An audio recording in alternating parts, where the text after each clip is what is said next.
Hey, Piper. Just checking to make sure everything's working. Yep, I'm good. Okay, great. We are broadcasting live, just to let you know. Thank you.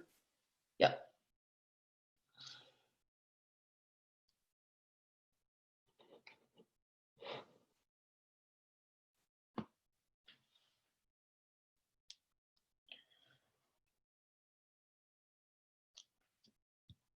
And thank you for joining early. It helps me.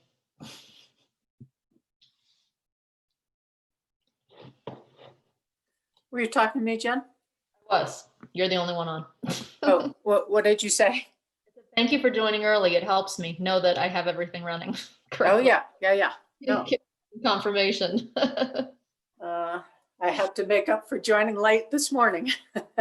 Oh, no, that's fine. No, I just like to have at least one person join on. There we go. Yeah, good. There's Harris. Yep.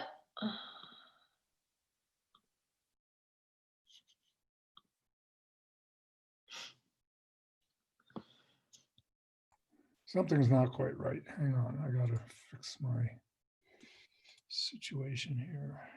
Harris, just letting you know we are broadcasting, but we're not necessarily recording yet. Okay. Plug in my other monitor. That's my problem. Okay.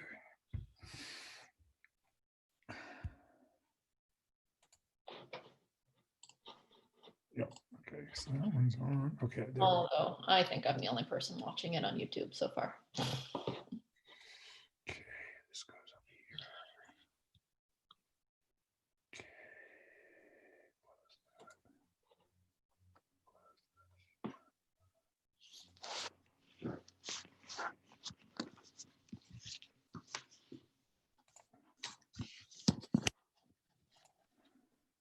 Okay. Okay. Oh, I think I have what I need. I've got to read the, I've got to read something first, huh? Where is that?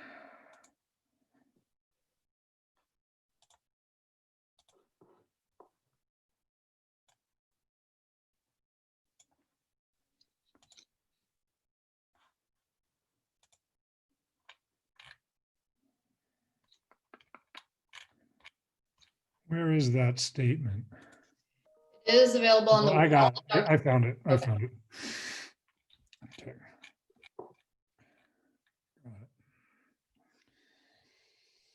How are you doing, Jen? And you? I'm okay. Feeling?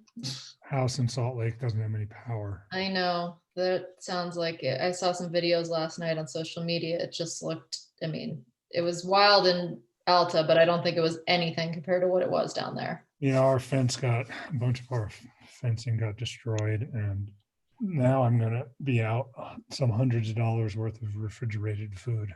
Oh yeah, no, Piper, if you, I meant to offer to you earlier that you can use the space that I have in my fridge and freezer if you want it. Hi, Cliff. Hi, good afternoon. Piper, are things okay? Did you guys lose power? Piper, you're muted. Yeah, our house downtown lost power. We're staying up at Iron Blossom this week in a timeshare, so it's not too bad. Most of our perishable food is in the fridge up here. Cool. Yeah. Well, that's a nice solution. Yeah. Look at all these people early to the meeting. I suppose you people also would turn in your homework early? What? Oh, for Harris? Are you talking about? Wait, what are you saying? I'm just commenting on all the people who are early to the meeting. Are these the people who would turn in their homework early in Oh, school? no, not I was me. never one of those. I was always the last one, That's why they call them due dates. right? When you're gonna do them. Ugh. I do like it when people get on early. I was telling Piper that earlier. It helps me confirm that everything is working. Well, the worst thing is when people join like right at 3 o'clock or whatever, and then they fumble with the technology. It's like, Right. Right. Come on, give me a break. Yeah. No, I actually specifically reached out to Margaret half an hour ago and oh, there she is. In case she wanted to join early, because I know she might have some Margaret. challenges today. Hi, Margaret. You're muted. Hi, Margaret. Hi, Cliff. Hi, Jen. Do you guys Actually, have power up there? we do. And I think it's because of the outages everywhere else. The crews that were scheduled to come here had more pressing needs. Yeah. And so they went elsewhere. Are you guys all okay? It might be kind of busy. Yeah. Yeah. So apparently this was just scheduled maintenance rather than an emergency. So we lucked out.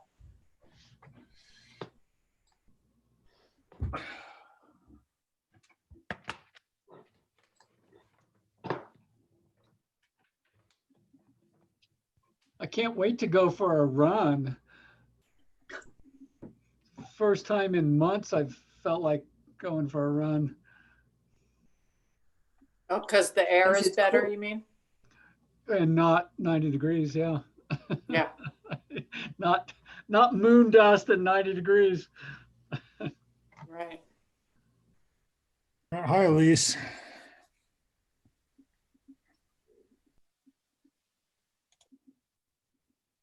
Hello. Hello. Hi, Sheridan. Hi. Hi. All right, it is 3 o'clock. So why don't we get going? Are you ready, Jen? Yes, give me 1 second. There you go. Okay. All right. I'd like to call to order the virtual work session of the town council today, September 9th, 2020. This is an electronic meeting, which is going to be held without an anchor location. And the agenda is to discuss zoning ordinance changes. I need to read the determination regarding conducting the town of Alta public meetings without an anchor location. And this is going to pertain to today's work session as well as the immediately subsequent town council meeting. So as mayor of the town of Alta, I have determined that conducting a meeting with an anchor location presents a substantial risk to the health and safety of those who may be present at the anchor location pursuant to Utah Code Section 52-4-2074 and Resolution Town of Alta Resolution 2020 R12. The facts upon which this determination is based include the percent and number of positive COVID-19 cases in Utah, having been significantly higher since May 27th, 2020. The 7-day average of cases has been over 300 since June 5th, 2020. COVID-19 patients in Utah hospitals have increased during the same time period. Almost half the state cases are in Salt Lake County. As of September 3rd, 2020, there have been 414 deaths in Utah due to COVID-19. This meeting will not have a physical anchor location. All attendees will connect remotely. Attendees may join the webinar by registering for the meeting through the town website, www.townofelta.com, or the meeting can be watched on YouTube. Additionally, comments can be mailed to the town clerk, lever@townofelta.com. This determination will expire in 30 days, that is on October 3rd, 2020. Okay, I think that's all I needed to do in regard to that. Okay, so our agenda for the work session has on it a discussion of zoning ordinance changes.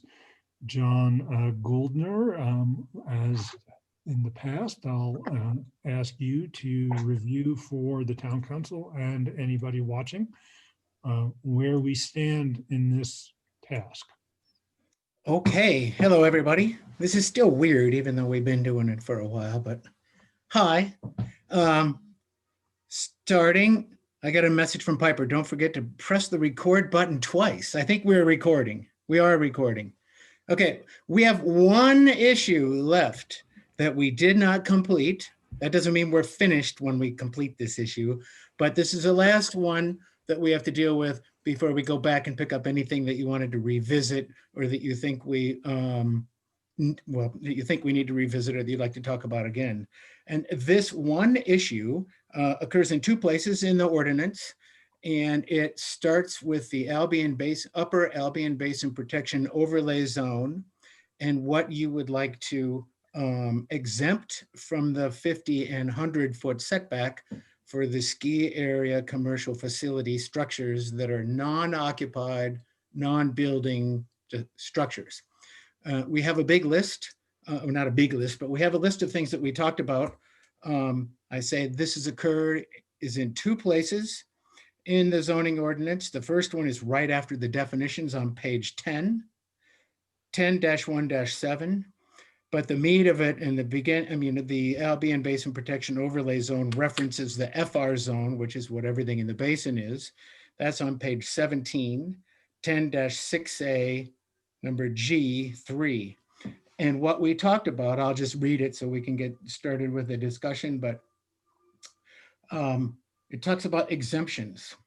However, structures which are not buildings and are for commercial, recreation, ski area operation, or campground operations, such as lift towers, signs, avalanche control devices, snowmaking equipment, picnic tables, and fire pits, do not require a building permit so long as, and only if such structures comply with requirements of the regulatory bodies having jurisdiction, including U.S. Forest Service, U.S. Army Corps of Engineers, Salt Lake Valley Health Department, and the Salt Lake City Division of Public Utilities.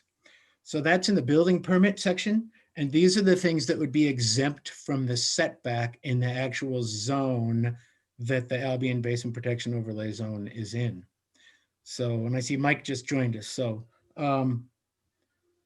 we left off last time on how to really address these issues. Are they enough? Are they too much? Does the building official need to be involved?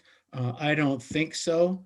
If they're non-structural, if they're structural, non-building, things like a gate or a sign, and we hit them up in the building permit section that I just read as well, I think we're good.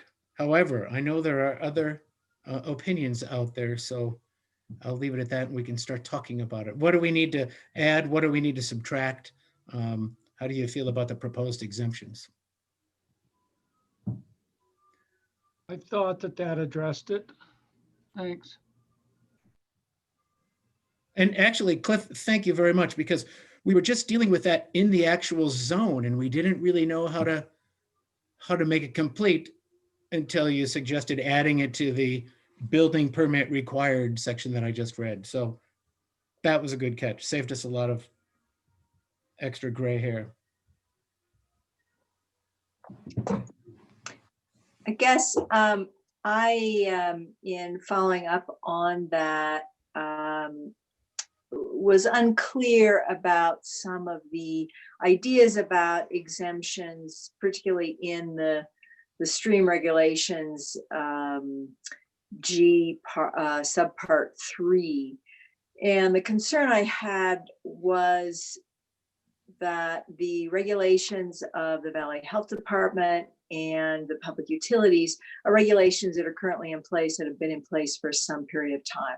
I would have to look to see when they were enacted.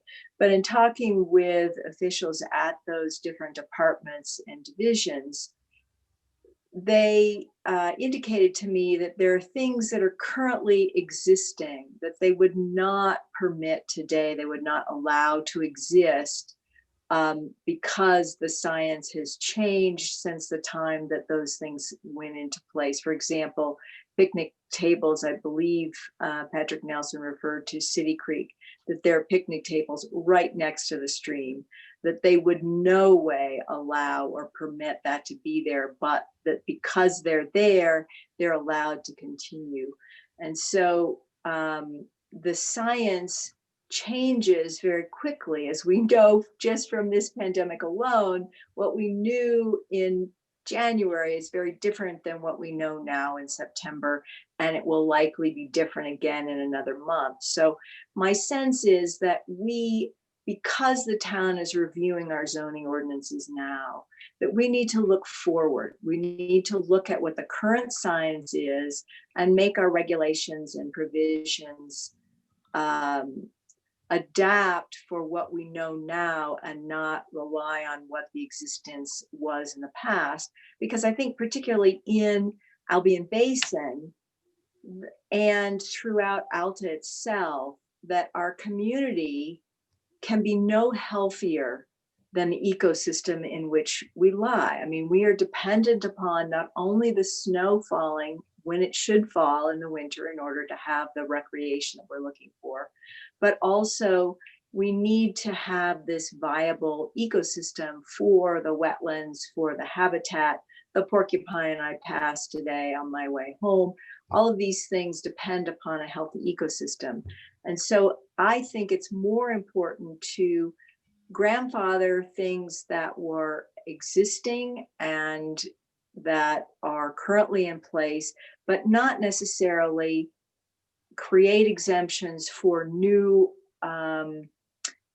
positions, new structures that might violate current science and might therefore be prohibited. So I would propose instead, or that we consider in that subsection part G, applying it broader than just the commercial recreation ski area operation and campground, because we want to recognize that we have residents that are up in Albion Basin and that they are important parts of our community as well.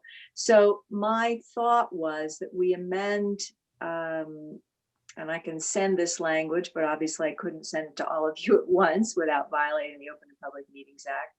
But I would suggest that subpart 3 read, notwithstanding 1 and 2 above, currently installed with proper prior approval structures, not buildings, are exempt from these setbacks. And then I add proposals for new improvements, structures, appurtenances require a permit prior to disturbance or construction. Submitted design criteria must satisfy the building official based on currently accepted science. And then I list 5 different provisions so that the building official has something in order to evaluate the efficacy of the application and whether or not it should be approved. And what I list then is that the application demonstrates that no heavy use will occur in the vicinity of the waterway during the construction. And then sub B below that in addition to just construction, it would be no heavy use would occur in the vicinity of the waterway following the installation. So basically during the operation of that structure thereafter. And then a further subpart C, by submitted design and engineering, damage to the watershed, waterway, and jurisdictional wetland during construction and thereafter is de minimis in scope and area, both for the submitted proposal as well as any cumulative impacts from prior approved actions.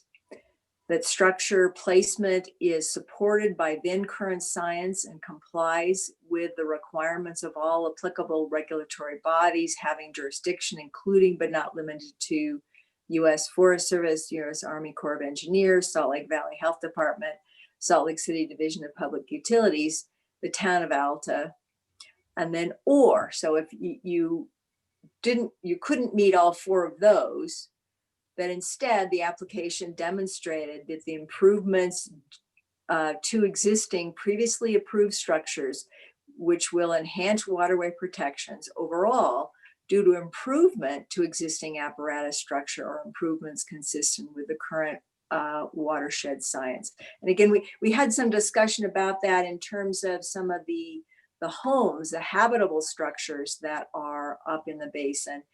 If somehow somebody could come forward with, I don't want just a 250 square foot addition to my home. What I want to do is move the cabin to a new location, a different footprint, but further away from the stream, so on and so forth. These kind of suggestions that I have here would allow for that and would apply in that area and not only to the commercial ski area operation. So it applies to the picnic tables or whatever else. So it's a way of making the regulations more comprehensive and applicable to more, and yet at the same time putting our policy of the viability and the survivability of our ecosystem at the forefront. I have a question for Polly that follows from that, Margaret. I was a little unclear about exactly what language you were putting in exactly where, but as a proposal. But let me ask this question to Polly. In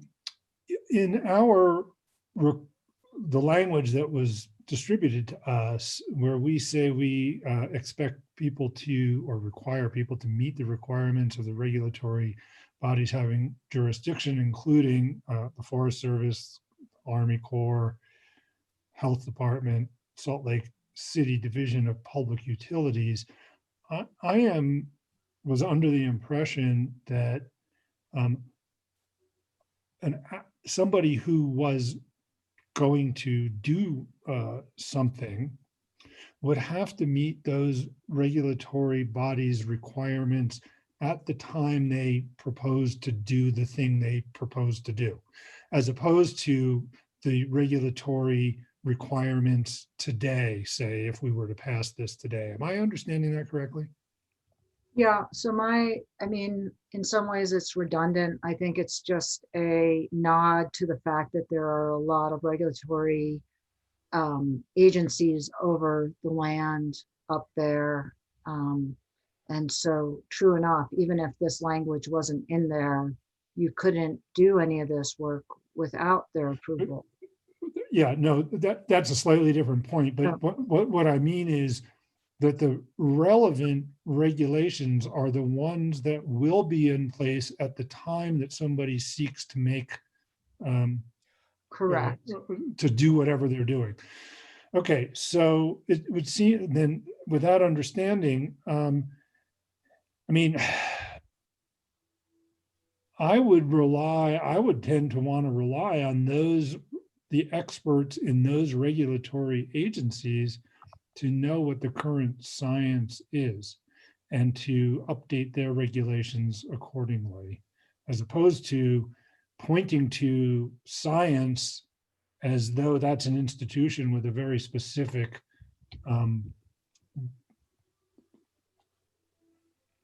index, so to speak. Like what would we be meaning was a little confusing to me. So anyway, that's my thought about what you said, Margaret.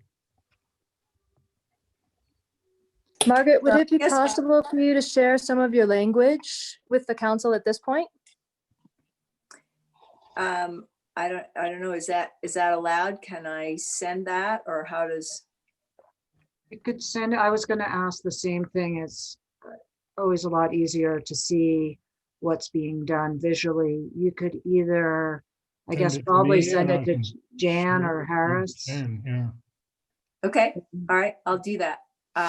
But part of it, Harris, to respond to your question, was Patrick Nelson told me that they would not have permitted in Snowbird the Little Cloud lift placement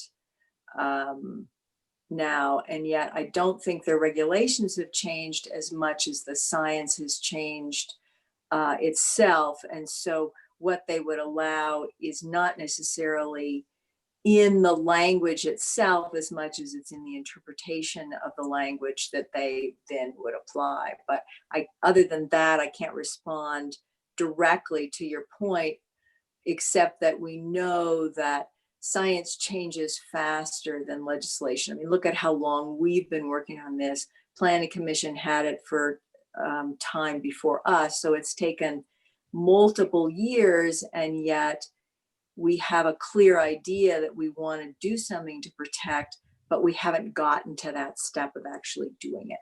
So I'll be quiet and send this thing now.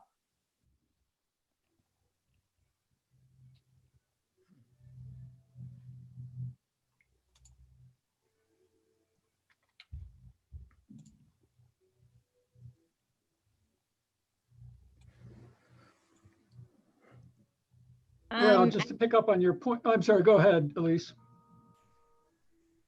I was just saying that I think that the way that section is written is, I'm fine with that. I think that, you know, that if we're talking about that G section 3, I mean, it's all those agencies have a lot of jurisdiction on that Albion Basin area. And I think, you know, if a picnic table now is getting proposed in one of those things, then they will tell the ski area. I mean, this whole section 3 was referring to commercial ski area operations.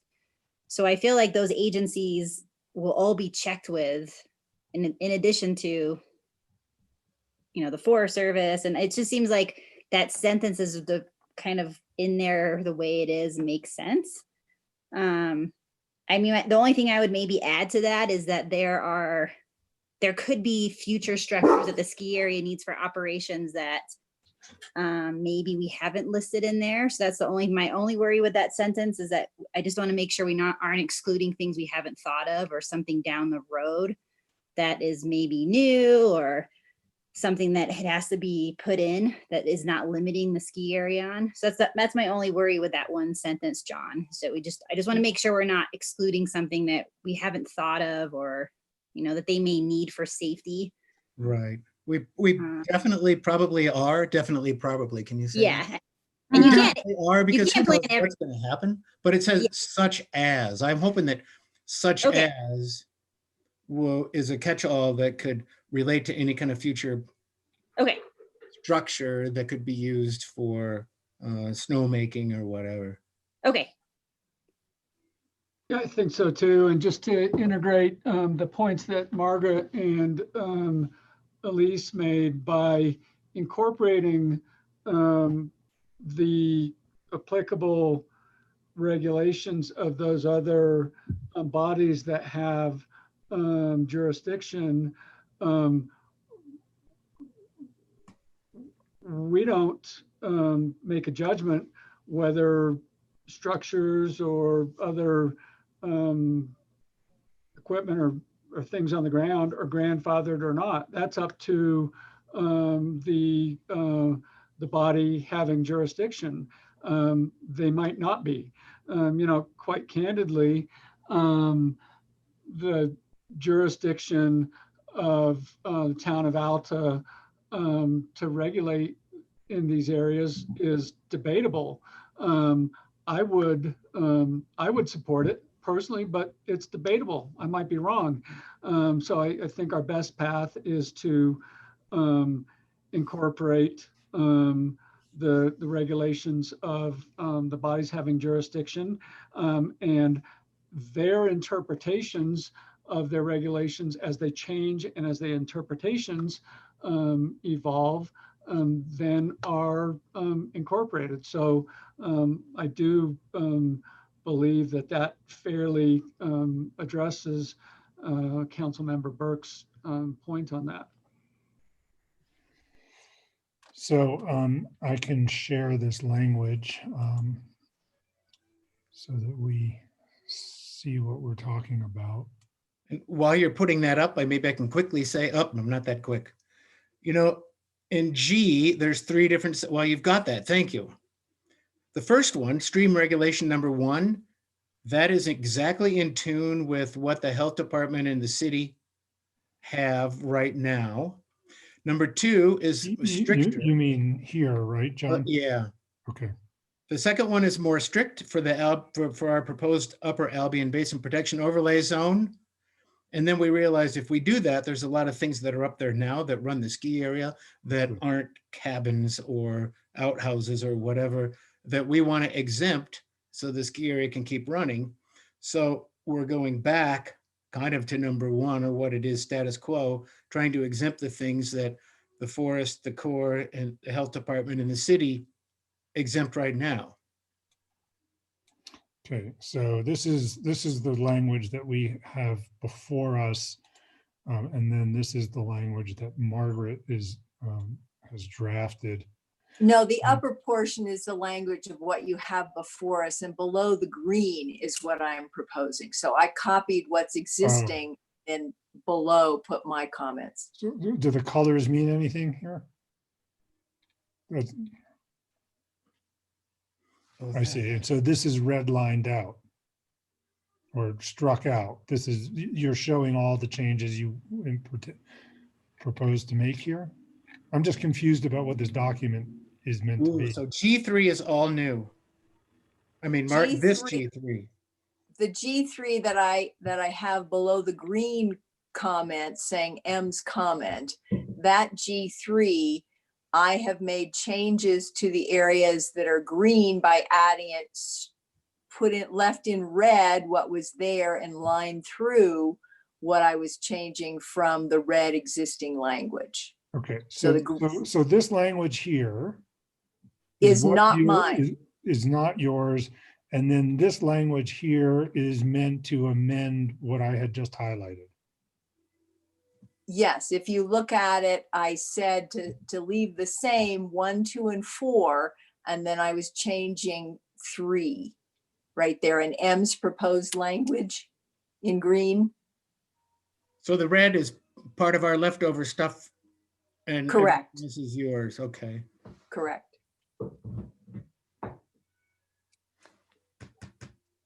So, and when you mean currently installed with proper prior approval, you basically mean non-complying structures, right? Yeah, well, it doesn't have to be non-complying. If it is a complying structure or a conforming use and it was approved, then that's what I'm speaking to. So I'm trying not to make it a singular exemption for a singular entity, a business entity. So I'm trying to make it more comprehensive than what was originally written. So in a world in which people seem to think that vaccines are dangerous and that climate change doesn't actually exist, I'm not sure what currently accepted science means in this context. Who's going to decide that? Well, there certainly are people that have different opinions about science, but I think it's pretty clearly understood about what accepted science is about vaccination and about climate change. I think that's why I tried to put in language about accepted science. You will always have a situation where there are individuals or even small groups that have different opinions, but I think that I tried to put in language that allowed for that dissent and yet provided for the majority view. So the thing that I noticed the most in here is that you're requiring new improvement structures are required to have a permit. And the whole point of us putting in that section for commercial recreation ski area operation was to make it so that a picnic table or a sign or a lift tower or whatever snowmaking wouldn't need a permit from the town of Alta. They're both exempt from the 50 or 100-foot setback, and they don't need a permit. So, but in this language in green, it says require a permit under that parentheses 3 for the language Margaret is proposing. And that kind of defeats the whole reason we put in that section 3 for the ski area. Just to follow on that comment, I want to make it clear that under the proposed language that's currently in front of us that we're considering, the town does retain jurisdiction to determine whether those regulations have been followed. So even though our current proposal doesn't require a prior permit, if it turns out that whatever was done didn't follow the applicable regulations, the town keeps its jurisdiction to come in and address that. I would prefer to come up front rather than afterwards to try to mitigate or correct. And so that's, I think, why I felt that a permit was something. I mean, we know that the ski area is very clear and very direct in their processes in creating plans days, months, weeks, years in advance. I mean, look at the master development plan and all these other things. So it's not like they decide today that they want to do something. And so things that require forethought, I guess, I don't know why a permit would be such a huge hurdle for any of these things that we're talking about here. So you're saying a speed limit sign on the summer road installed by the ski area would have to have a permit? What, does the ski area have authority to put a speed limit sign on that road? Or is that let's done say by the that, town? let's say the campground. If you want to put a speed limit sign on the campground, you're recommending this language, you're saying that they have to have a permit for that. And that's just, I mean, the permitting process takes time. So, I mean, that, like I said, the whole intent of us doing these ordinance changes was to not impede what is already going on for the ski area, which, I mean, I feel like I have to remind some people sometimes that the ski area is like one of our biggest environmental advocates. They do so much work in Albion Basin and Alta. And I feel like all the conversations we've just been having, everybody is just kind of, I shouldn't say everybody, but there's just this thing about controlling and permitting for the ski area. And I just feel like we're going to take this business that supports the town and is a major part of income for the town of Alta and employment. And we're just making it harder for them to do their business.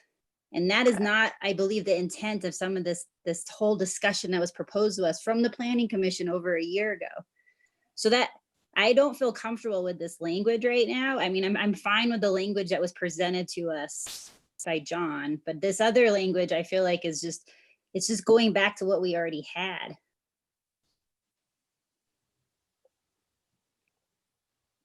I appreciate those sentiments, Elise, but it could certainly be said that we as a council should philosophically look at, has any business in town always acted in the best interest of the environment of the town of Alta? And I think it's an open question. I think the Supreme Lift build has left many people feeling very critical of Alta ski lifts, and for good reason. Language like this might prevent some things happening that now can't really be remediated, no matter what language we use to call what's happening, to repair some of the damage that was done. So I think philosophically amongst the council, we should ask ourselves, what would prevent that from ever happening again? The current language as it's written wouldn't, this proposal might.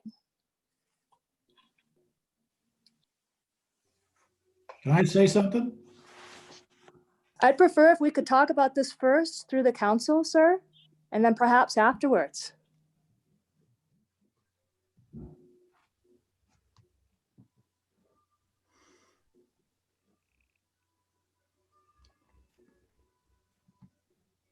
I guess maybe one thing that I would say, more for discussion than anything else, this puts a lot of burden on the building official to make decisions that are in different realms that we normally operate on. Yeah, I mean, I think I agree with Elise about the point that we had already kind of covered this, I thought, about trying not to burden normal operations. But I'm also pretty concerned about some of the ambiguity I see in here about accepted science and heavy use. That's why I skipped back to the definitions. I don't know what the building official is going to rely on in making a decision about what heavy use means or the science. So it just feels to me like,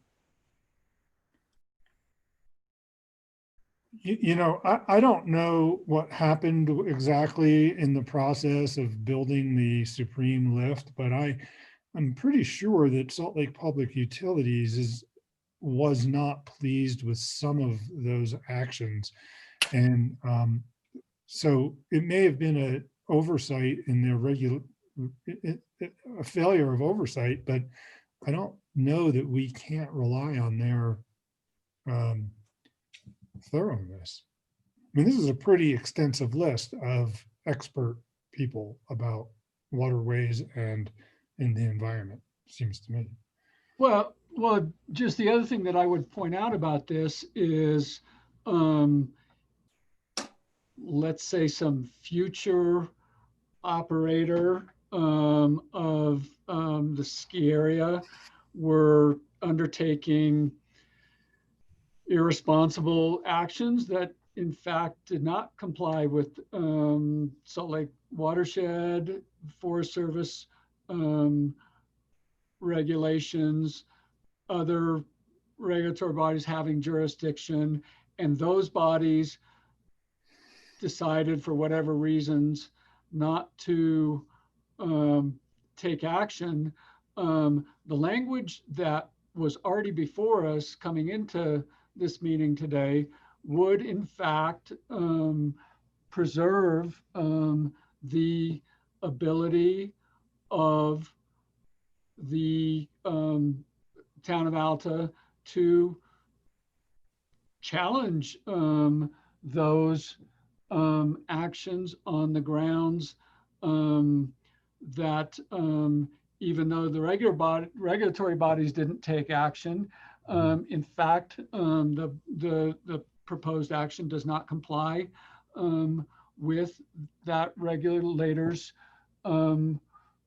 laws and rules. And so I appreciate the points that council members Burke and Davis have made, but I think maybe we have an honest disagreement of opinion here, but in fact, the language that was already in front of us does preserve the ability of the town of Alta to take action against those types of things. Yeah, so I think, Cliff, you're pointing out what I've just highlighted here, that they're exempt only if they comply with the requirements of the regulatory bodies having jurisdiction. And it doesn't say anything about notwithstanding the actions of the regulatory agency, right? So they would no longer be exempt from our provisions if they don't meet the regulatory requirements. But are you not then potentially in conflict with your statement that somehow the whole Supreme Lift alignment and the base was something that Public Utilities was not pleased with, and so that process that they had or presumably had or somehow was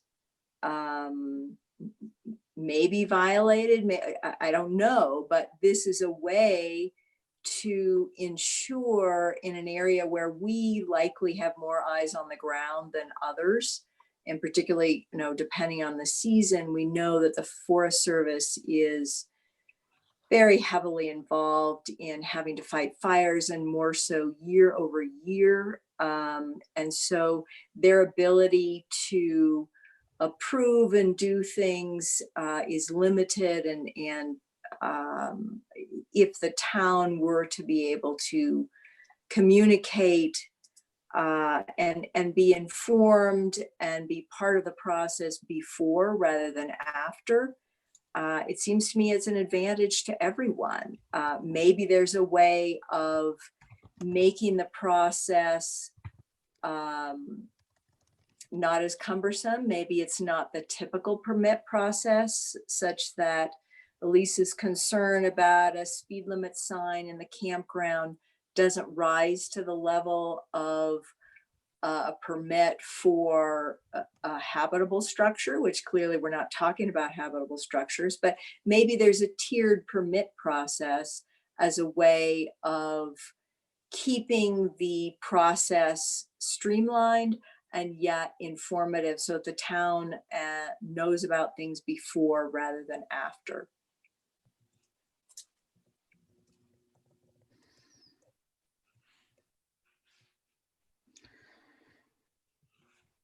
Well, with that, I'm gonna ask Mike Mon to offer his thoughts at this time, please. Thank you, Harris. A couple of things. First, I would say there seems like there's a lot of misunderstanding what happened in regards to the Supreme lift and how that was dealt with, and I'd be love to deal with that at a different time, because there's a lot of misunderstanding what has been done. And I would tell you right now, the Forest Service looks at what it was done and the efforts taken as an example. They are using it others to promote throughout the nation of how we mitigated and took care of the wetlands issue there. So we'll deal with that another time. We'll be glad to give you a report on that.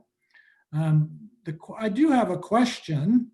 My understanding of the MOU between the Forest Service and the town of Alta is that the Forest Service in that MOU has jurisdiction over land use, and the town of Alta has been given jurisdiction over the building codes used in construction on national forest land. So is this regulation a land use one or a building code one? So, and I can read the MOU. I was reviewing it while we were talking, because I know this came up also earlier. So in the MOU from 1994, it says the Forest Service shall have the final authority to determine the types of land uses which may be developed on National Forest Service land within the town. So the types of land uses.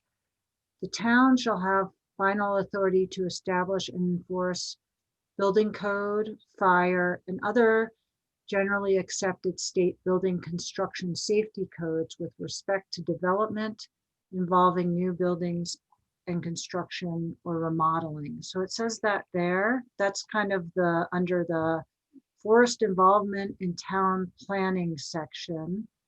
What does that mean, Polly? Can you kind of help me understand it?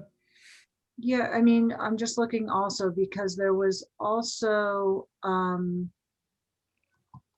in the whereases, it was kind of interesting because it talks about whereas the town has planning activities mandated by state and local laws, and where it is understood that the forest has responsibility and authority for decisions on matters within its jurisdiction, and it's understood that the town has responsibility and authority for decisions on matters within its jurisdiction. And this MOU really talks about, you know, trying to allow each jurisdiction to express their authority and try to have us work together. So even though you know, it's not, it doesn't say, okay, the town, you know, well, it does say, obviously for building code type things, Yeah. it talks about the types of land uses that may be developed, but it doesn't talk about, so the Forest Service, I think the town still does have legal authority within the Forest Service, obviously clearly to enforce construction type things, building, fire, and that type of thing, construction and remodeling. And that's more towards building codes. I mean, it's not as black and white as I would like it to be, but it is what it is. So We have always understood that to mean when it comes to land, watershed, water, things that are on within land use, that's what the Forest Service gets involved in. They have specifications, they have requirements. We go through their process on that. And whenever there has been a building project, Alf's Restaurant, for example, then they rely upon the local entities' building codes, that we build to those codes. We meet those requirements for fire, for building, and such. And so I'm just trying to understand is when we talk about this particular regulation, a stream regulation, is that a building code or a land use code? If this is adopted as it has been presented to us earlier today, coming into this meeting, you will not, for structures that aren't buildings, it looks to me like you will just be dealing with the current regulatory jurisdictions, just like you have been. Correct. And I think that fits the intent of what we were trying to do, I believe. Yeah, the only time it seems to me that the town would weigh in, this is following from what Cliff said, is when it comes to the attention of the town that you have not complied with those other regulations imposed by those jurisdictions. And if that happens, you just have to call the Forest Service and then they tell us we're in violation of our permit and we have to fix it or else we don't have a permit. Well, in addition to whatever else the town wanted. At that point, reasonable people could disagree about the right way forward, but the language that we came in with preserves the rights of all the parties with respect to those positions. And so let's leave that fight for another day and trust that it may not come, but if it does, we're not trying to put a hand on the scale. I don't think that how it's written now, or I think how it's written now complies with the MOU. And I think the other portion of this that's important is it says in this MOU, it's recognized that a large portion of the land in the town of Alta is on national forest land. As such, the forests in the town are interdependent. Therefore, both agencies desire that the forest participates to the extent appropriate in town planning and project review processes. So I just really, when I read this MOU, it really just talks about us working together and working hand in hand to make sure that this land is regulated in a manner that meets both the town's needs and the Forest Service's needs. And I agree with that's what's its intent, but in the whereas it makes it clear that the Forest Service preserves its rights to have jurisdiction over land use and grants the town its rights under state law for jurisdiction over building code. Is that correct in those whereases?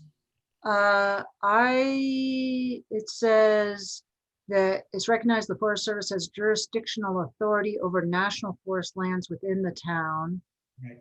And it doesn't, and then it says the town by state law has jurisdictional authority over building fire codes, Right. has police and fire authority, Right. and it doesn't specifically say that I didn't see, I could have missed it when I was reading it, but I didn't see that it said that it has land use authority over the land. It says, we have planning activities mandated. They have responsibility and authorities. You know, we each have our own. I think I read the other part that talked about they have jurisdiction over their land, you know. So You in wouldn't, any case, my take is that what is being proposed that was presented to the council in the red line and the clean copy meets the intent of that MOU and meets the letter of the MOU. We concur with that. yeah, I mean, you wouldn't expect the Forest Service to divest itself of its authority over forest land to a town directly, right? And at the same time, you wouldn't expect the forest to really develop duplicate the knowledge that's in various municipalities where they may operate about how to comply with, how to put in fire sprinklers or whatever. John, is there some other conversation that we need to engage in at this point with 10 minutes left in this work session? This was the last thing that we didn't consent on. And until if we get finished with this, the only thing we'd have to engage on or in is anything that anyone else wanted to bring up that they think that maybe we didn't address properly, or we glossed over, or that we just didn't talk about. So Okay. we talked about that. I could think there were like 75 plus maybe 13 more sections that we talked about, amended and changed, proposed to change. This is the last one. And then, so without going back, this would be it. So is there something? I do have additional question about the changes, not this particular section, but in the section where we talk about, we change the definition of a non-conforming and non-complying structure. And then we have a section that says if you have a non-complying structure, you can't add more than 250 square feet or change the intensity of use of the building. So this is kind of goes back to still the land use or building code scenario. Is Wildcat Ticket Office, for example, is under the new definition is a non-complying structure, which would limit us from being able to expand it more than 250 feet in the future if we needed to, or change its intensity of use. That would be the same for the Sugarloaf Pump House. So I'm wondering if I'm reading those sections correctly and understand that. That didn't seem like an intent to do that, but I'm just wondering if it's an unintentional consequence of some of the changes in the language. It was definitely not the intent. And again, when we're talking, it depends on where we fall on the coin flip on the Forest Service Land Use Authority. If you wanted to tear down and rebuild the Wildcat Ticket Office, and the Forest Service says, okay, and it's going to be twice as big in the same spot,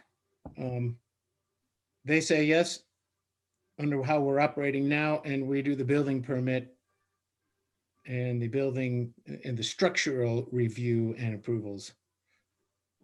So this was aimed at the private structures in the Albion Basin. Well, this is aimed at the private structures everywhere that are non-complying, because right now you can't tear them down and rebuild them, and theoretically you can't add on to them. So even though we say this, you still can't tear down and rebuild and add on up to 250 square feet unless it's okay with the health department and Salt Lake City Public Utilities. So they still have to approve it. But Correct. Elks, Wildcat, skier services, I mean, those things are within are non-complying by your ordinance. So they're not complying by the ordinance, but they're still on that federal property federal land use status.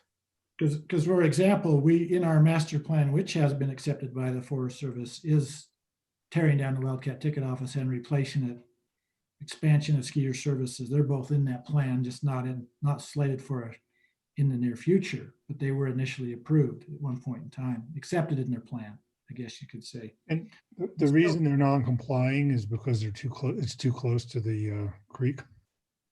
Yeah, the definition that you changed that kind of said existing or something became, I'd have to go look at specifically, but yes, it is because they are too close to the creek, which is the setback, which that was kind of my question again. Is that a land use or is that a building code? Because, you know, it changes the status of those buildings in your Right. code. That's land use. Yeah. And you're saying it's land use. Correct. Well then, okay, if it's land use, then it's not a non-compliant structure. And in the past, the Forest Services, you know, they say they generally want to cooperate, but if it comes down to the 11th hour and they want to put they want to allow or approve a building that's 40 feet away from the creek and we say no, I mean, they say they trump us. Okay. Maybe So this I- speaks to Mike's point obliquely. Oh, sorry, Elise, go ahead. Looking for where you were. Oh, I was just talking about, so it's this non-conforming thing. I sort of feel like when we were talking about this addition of 250 square feet, I thought we were kind of doing that non-conforming structure more for Albion Basin. But the way this reads is it's applying to the whole entire town. So if there's any non-conforming structures that are in the town boundary, the 250 square feet applies to the whole town. And so there are, I think when I was looking at the zoning map, there is one building or one home that is within 50 feet of the stream in town, not in the Albion Basin. So that was something I brought up to John earlier today, is I just wasn't sure if our intent with this 250 square feet, I kind of got the impression that was more for the upper Albion Basin. So, and I could be wrong, but I just kind of brought that point up to John earlier. We started with the upper Albion Basin. And then we figured, well, it doesn't make sense if we can be less restrictive in a proposed upper Albion Basin protection overlay zone in the remainder of town. So it did kind of, and it makes sense to apply that uniformly throughout the whole town. And 250 square feet is that much. Like Walter could tear, which Walter has not been able to under current regulations, both ours and state, tear down the shallow shaft and rebuild it. If this gets approved, and again, if it's okay with the health department and the public utilities, he could tear it down, rebuild it, and add 250 square feet, which is a big deal for somebody like that. Same thing with the house. And there are a few houses that are probably too close to the creek. And if it's okay with the other authorities, they would be allowed to tear down, rebuild, and expand, but not a lot. I mean, And I just wanted to make sure, like, you know, there's a lot of things in our code besides the stream setback that could make a structure non-complying or right. non-conforming. And so this section of adding 250 square feet, I mean, when we wrote this in, and now that I've printed this out and had a chance to like really go through it today, it applies to everything in town. It does. So I mean, we're talking about the Rustler, the Alta Lodge, any of the homes, if somebody is non-complying, they can only add and they can only tear down and add 250 square feet one time. So I just wanted to make sure that that was our intent, because that is a big deal for businesses or anybody in town. I know there's not a lot that are near a stream, but there's a lot of things that could make somebody non-conforming. So I just want to make sure that was our intent. Well, That's kind of a big deal. It is a big deal. And like the photo house, the shallow shaft, a few houses are non-complying, not because of the stream, but because of lot size or property size.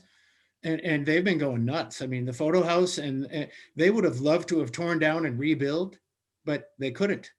You tear it down, and then if there's nothing on the property, you can't rebuild it because it doesn't meet the regs. So they didn't do what they wanted to do. So this is making it better for anybody who's currently non-complying. And we used to just mix up the terms, non-complying and non-conforming. We just used them uniformly. Polly fixed that, but it was the same intent. They were non-complying.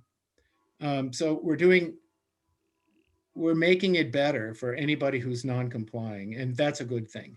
We're not giving them the moon, but we're giving them a better option. The other thing to think about too is just that, so let's say somebody is non-complying on one side, a lot of times sometimes they're non-complying, the whole thing just doesn't meet code, but sometimes it's like one wall of it. So it's not that they can't do anything, it's just that, oh, they're too close to the stream on that portion. So the idea is always, the intent is to get them into compliance with the rules that you actually have, as opposed to just being able to do whatever you want just because you were lucky enough to have had a cabin there before. So we're 1 minute before 4, and I would like to take a couple of minutes in between this meeting and the town council meeting if we can. So I think we should adjourn this work session and be back in just a minute. Okay.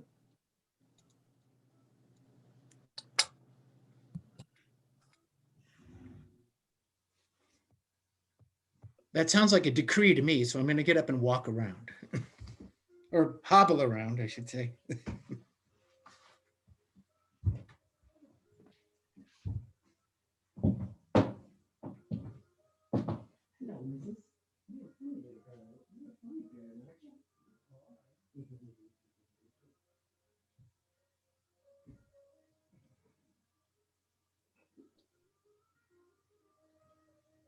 Just a note to anybody who's listening, we are still broadcasting. I'm not going to stop and restart that, but I stopped the recording for a moment. Thank you.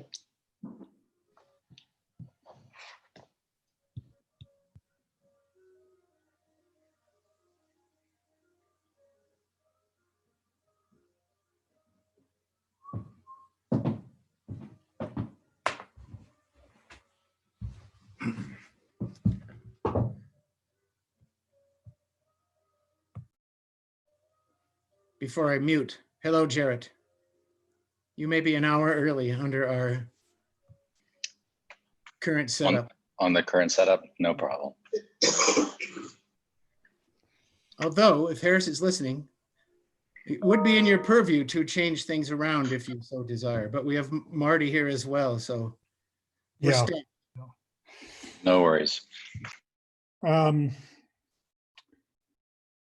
Let's wait for the council members to get back. I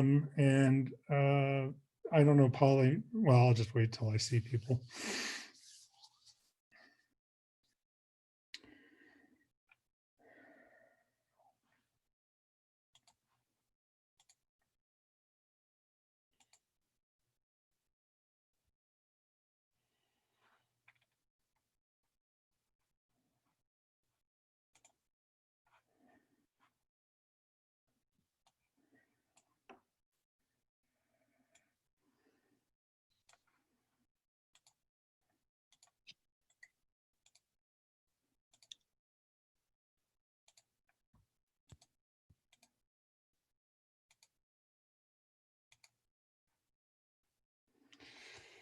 Okay.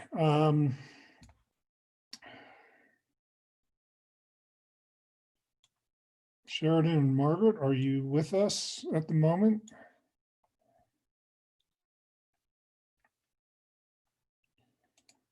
Somehow I've misplaced my, oh, here, oh, agenda. Where's the agenda?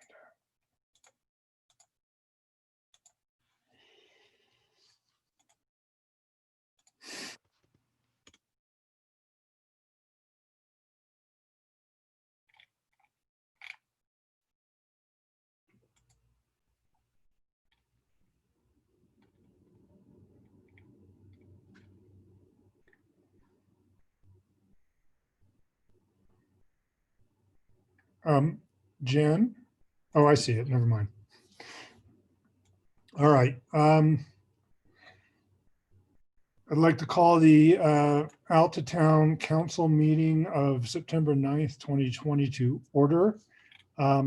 This meeting will be an electronic meeting without an anchor location. I've already read a statement to that effect and an explanation of why at the beginning of the work session that we have just concluded. Polly, I don't need to read that a second time now, do I? Okay, yeah, okay.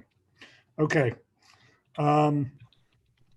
So the first item on our agenda is citizen input. Piper, is there, I think you have some written documents that you circulated, and there may be, what else do we need to do with that? You need to unmute yourself, please.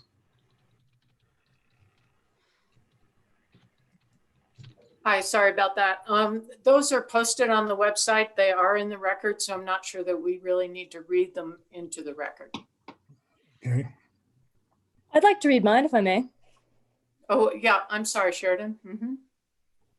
Sheridan? Thank you for the opportunity, Council, Mayor, citizens of Alta that are present.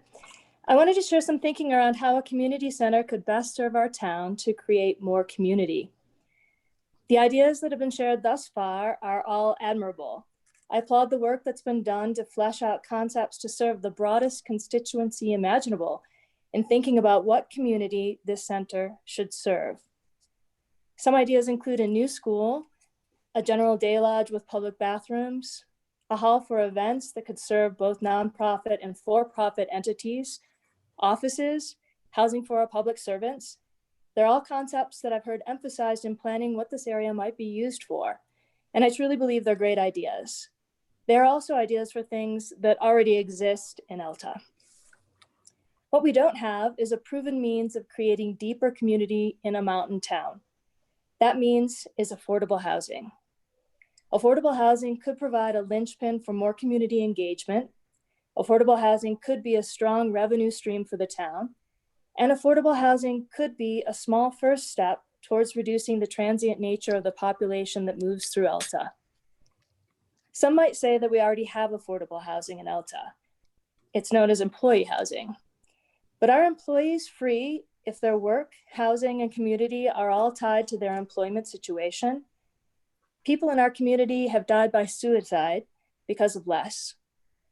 How can residents be fully engaged in their communities if their unfettered opinions and actions might cost them their housing, job, and wider circle of belonging in their home in the world? I don't believe that the most beautiful places in the world should only belong to the most affluent people in the world. Is Alta forever to be a community of second homeowners, their property caretakers, and the employees of businesses in town? We can dream better, and we can do better in Alta. Of all the ideas shared about a potential community center, I believe the idea for affordable housing should percolate to the top and receive first priority emphasis. I've written this with hopes for a more diverse and stable community in Alta.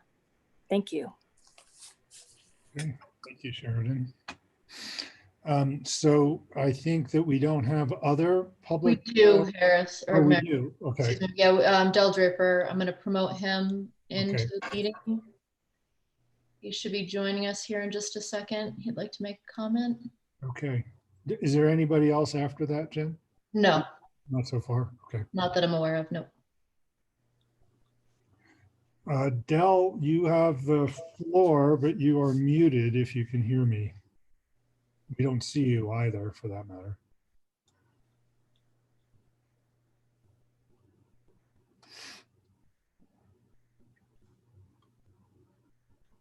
Okay, can you hear me now? Yes. Okay. Thank you for letting me comment. I think almost every public body has a complainer in residence, and that person stands up at meetings and everybody knows what he or she's about to say. And I really don't want to be that person. I would like to be in a position where I'm offering comments that are constructive and helpful, but I really can't do that here.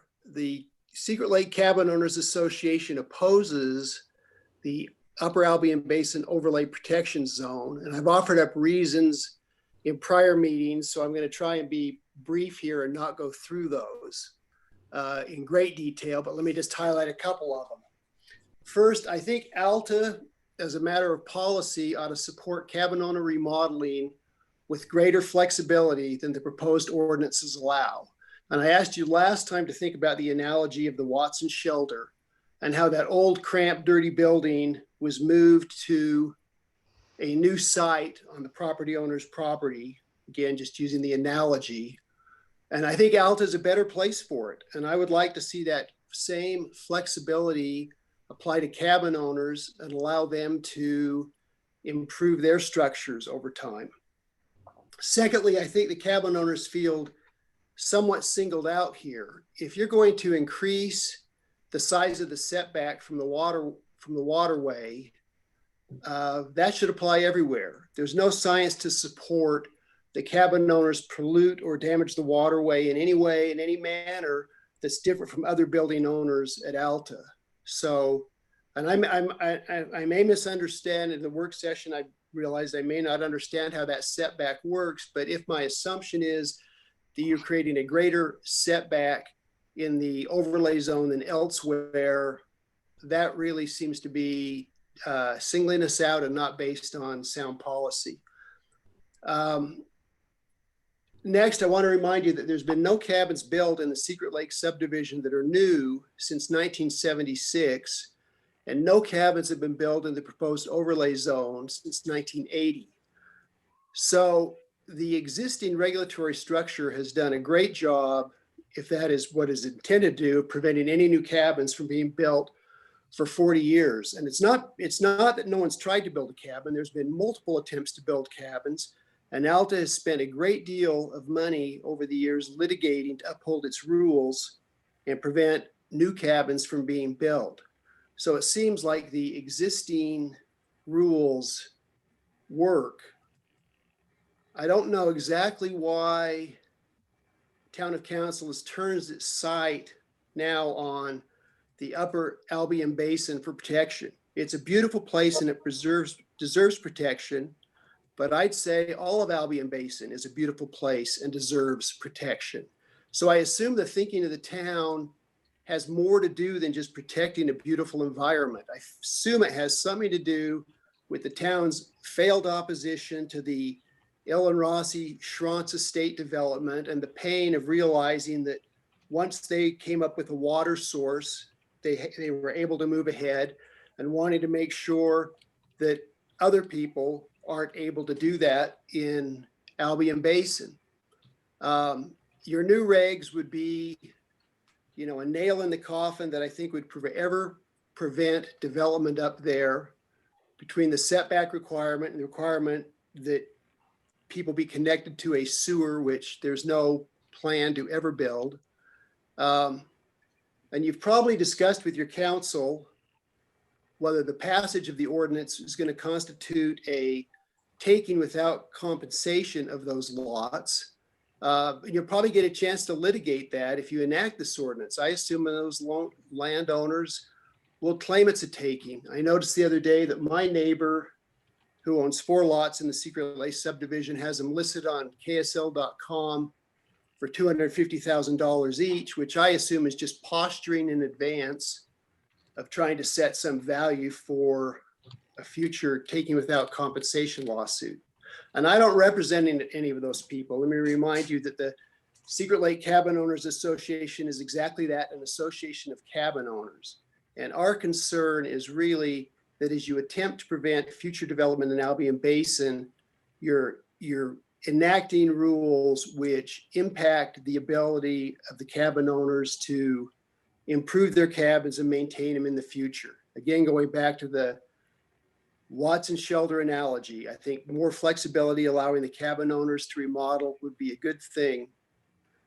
And for those reasons, the cabin owners oppose the Albion Basin Overlay Protection Zone ordinance.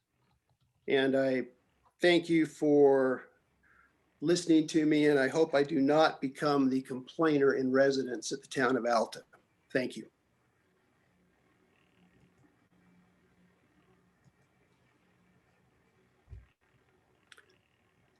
Jen, I seem to be. Thanks, Del. Sorry, I was moving you over. Sorry to cut you off.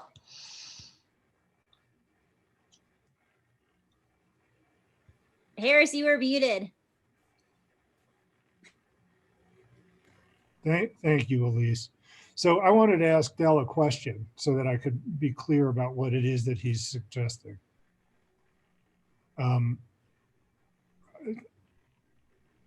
He's being moved back over. Okay.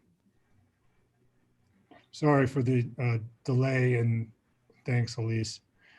So Del, can you hear me?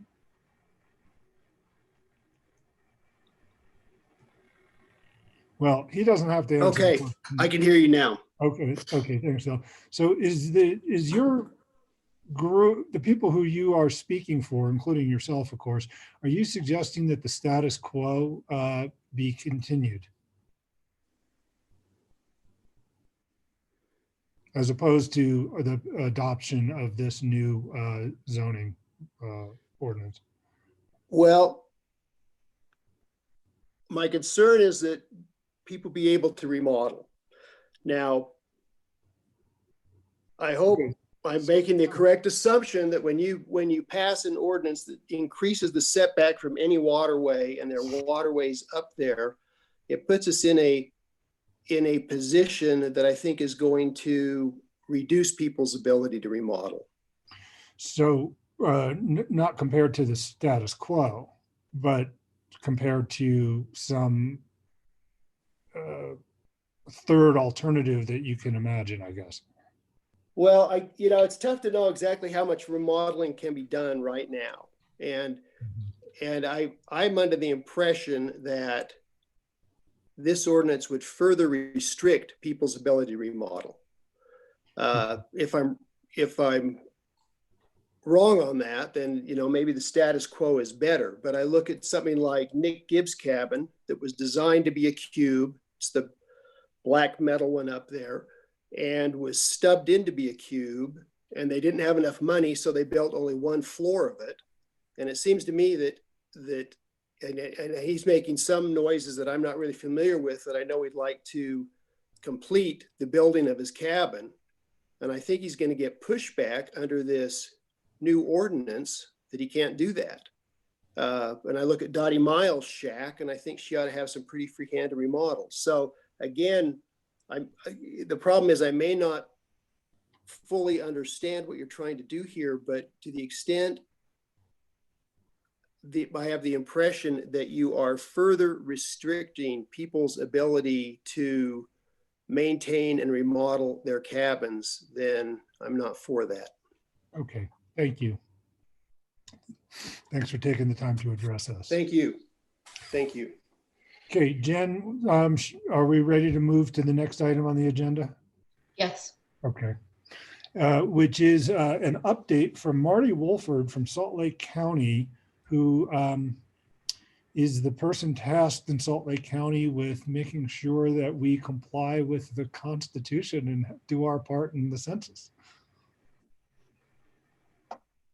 Hi, yeah, thanks for having me. So my name is Marty Wolford. I work for Salt Lake County Mayor Jenny Wilson in the Office for New Americans. So we've been tasked with doing outreach and education for Census 2020, because we know that new Americans, which we define as anyone born outside of the United States, are undercounted historically in the census. So that's how I got this job. So a few updates for you. I'll start with just giving you a pretty quick idea of why the census is important. I've been doing outreach for the census for the past 2 years, so I kind of live and breathe this a bit. For people who don't know, the census, the 2020 census is the decennial census, so it happens every 10 years. So the last one was in 2010. This is how the federal government determines how trillions, in 2010 it was billions, and now we're up to trillions of dollars get spent and allocated to the states. And then the states allocate that money to communities. So there's a ton of money. And some of the programs that the census funds are things like Medicaid. That's the largest federal program that the census helps to fund. SNAP or food stamps, community health clinics, preservation, funding to repair roads. And so for every person who doesn't do the census, Utah loses $1,860 for each year for 10 years. So each of us, if we don't participate in the census, we're responsible for $18,600 not coming to our state. And so for homes who have multiple family members, we could be getting up to hundreds of thousands of dollars that the state is losing because we're not participating. So a few things happened this year. 2020 has been wild. I don't know if you all suffered hurricane-like storm winds yesterday and today. My power just came on a few hours ago. But all of the weirdness that is 2020 has delayed the census. So originally we were supposed to be wrapped up July 31st. So we were supposed to be done. COVID caused, a lot of pressure and stress on the census. And so it got extended to October 31st. Then there was a lot of issues with Congress not approving that numbers get to the president. They were requesting a delay in that.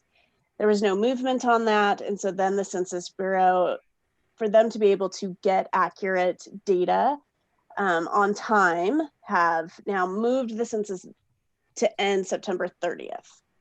So that's where we stand right now, that we have September 30th is the last day to participate in the census.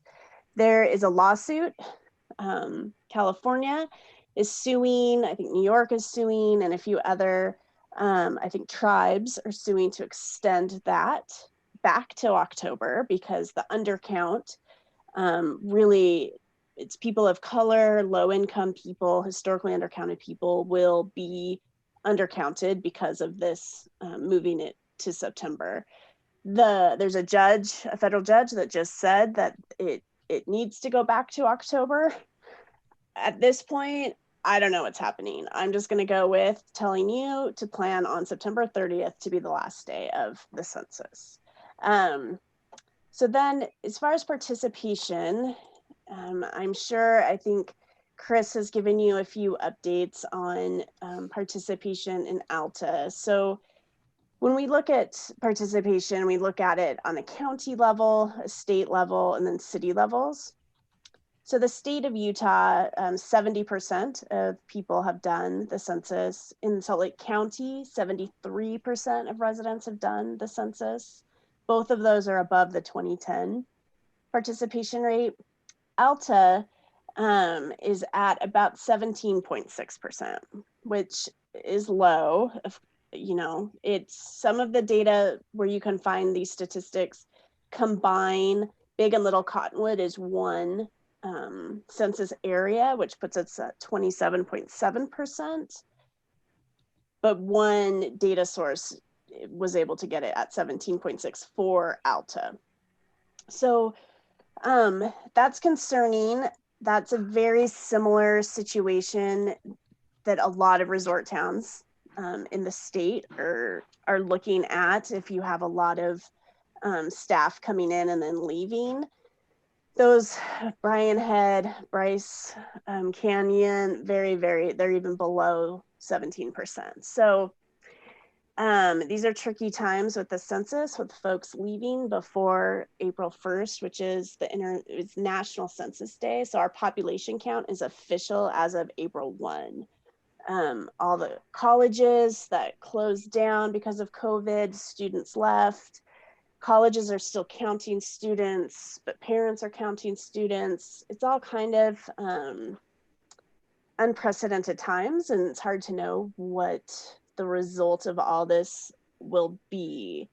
I think what's the most important to know is that the census, we rely on this data for the next 10 years. So if you're somebody and you're like, I don't have kids, so schools, that's not something I'm worried about. I'm healthy. and funding for, I'm income stable. So these programs that you mentioned, that's not something I'm worried about. You have to remember that in the next 10 years, anything could happen to any of us. And this is our community, right? And so this is how we make sure our friends, our neighbors, and our family have the fallback, have the resources that they need. And we don't get another chance until 2030. Like, this is it. And this will drive what we can accomplish as far as improving our communities for the next 10 years. And so it's really important. The census only takes less than 10 minutes to complete. You can do it online at my2020census.gov. You can do it over the phone. It's online and over the phone in 13 languages. And then right now you might have experienced somebody knocking on your door, and those are called enumerators or door knockers. And so they're trying to now follow up with folks who haven't participated in an attempt to get the data. And so what they're asking you is your name, how many people live in your house, your relationship to each other, birth dates, and ethnicity and race. And that's how we count every single person in the United States, is collecting that basic information. And I know if people don't like someone knocking on their door, I'm also working as an enumerator, so I'm knocking on doors, and I know people don't like it. But it's that important that now we're following up again with people to say, we really need you to participate in this. So Can I ask you a couple questions? yes, please. The 17% is 17% of what? What's the denominator you're using? I can understand you have the number of people who have completed the. So that would be housing units. So 17% of addresses that receive mail, not to a PO box, but to an actual home address. That's who the census has on their list of their master address file. So that's who they're counting. So 17% of that list has responded. And then do you happen to know how where we stand as a community compares to the last time this was done in 2010? So 2010, it says, and it's, that's 10 years ago. And so I don't know, do you know, was Alta an actual designated town or city in 2010? Because right now what I found is it's showing only 1.5%, which seems unlikely, but the combination of Big and Little Cottonwood canyons, so Brighton and Alta, it was 45.5%. Yeah, well, Brighton was in the unincorporated county until recently, and Alta was an unincorporated municipality for 50 years. So okay, so that 1.5, I don't feel like that's very reliable, but I only was able to find that on one data set. So I can go and ask there's a state data center, the Kim C. Gardner Policy Institute has a census data person, and I can see if she can get me a better figure than that. And we did have a lot of people who would have been here on April 1st were not here on April 1st this year, as you pointed out. And what do you suggest we do? I think I think what we're seeing, at least down in the valley, is this human connection, talking to people one-on-one. Anything that there's like some type of communal event happening, which they're far and few between these days, but we're going and we're tabling at them and we're talking to people, and we have you can do the census on a smartphone, but then we also have like a tablet with us, and we're asking people, have you done it, and just having conversations and then assisting them if they need to do the census. The folks who haven't done the census, I think, are people who internet connectivity is an issue, having technology. COVID definitely, we know a lot of people dropped the internet. They may not have a computer. If there's any like language or cultural barriers, not everybody knows what the census is. They don't understand the importance of it. They just know that the government is asking questions and they don't know why and they don't trust it.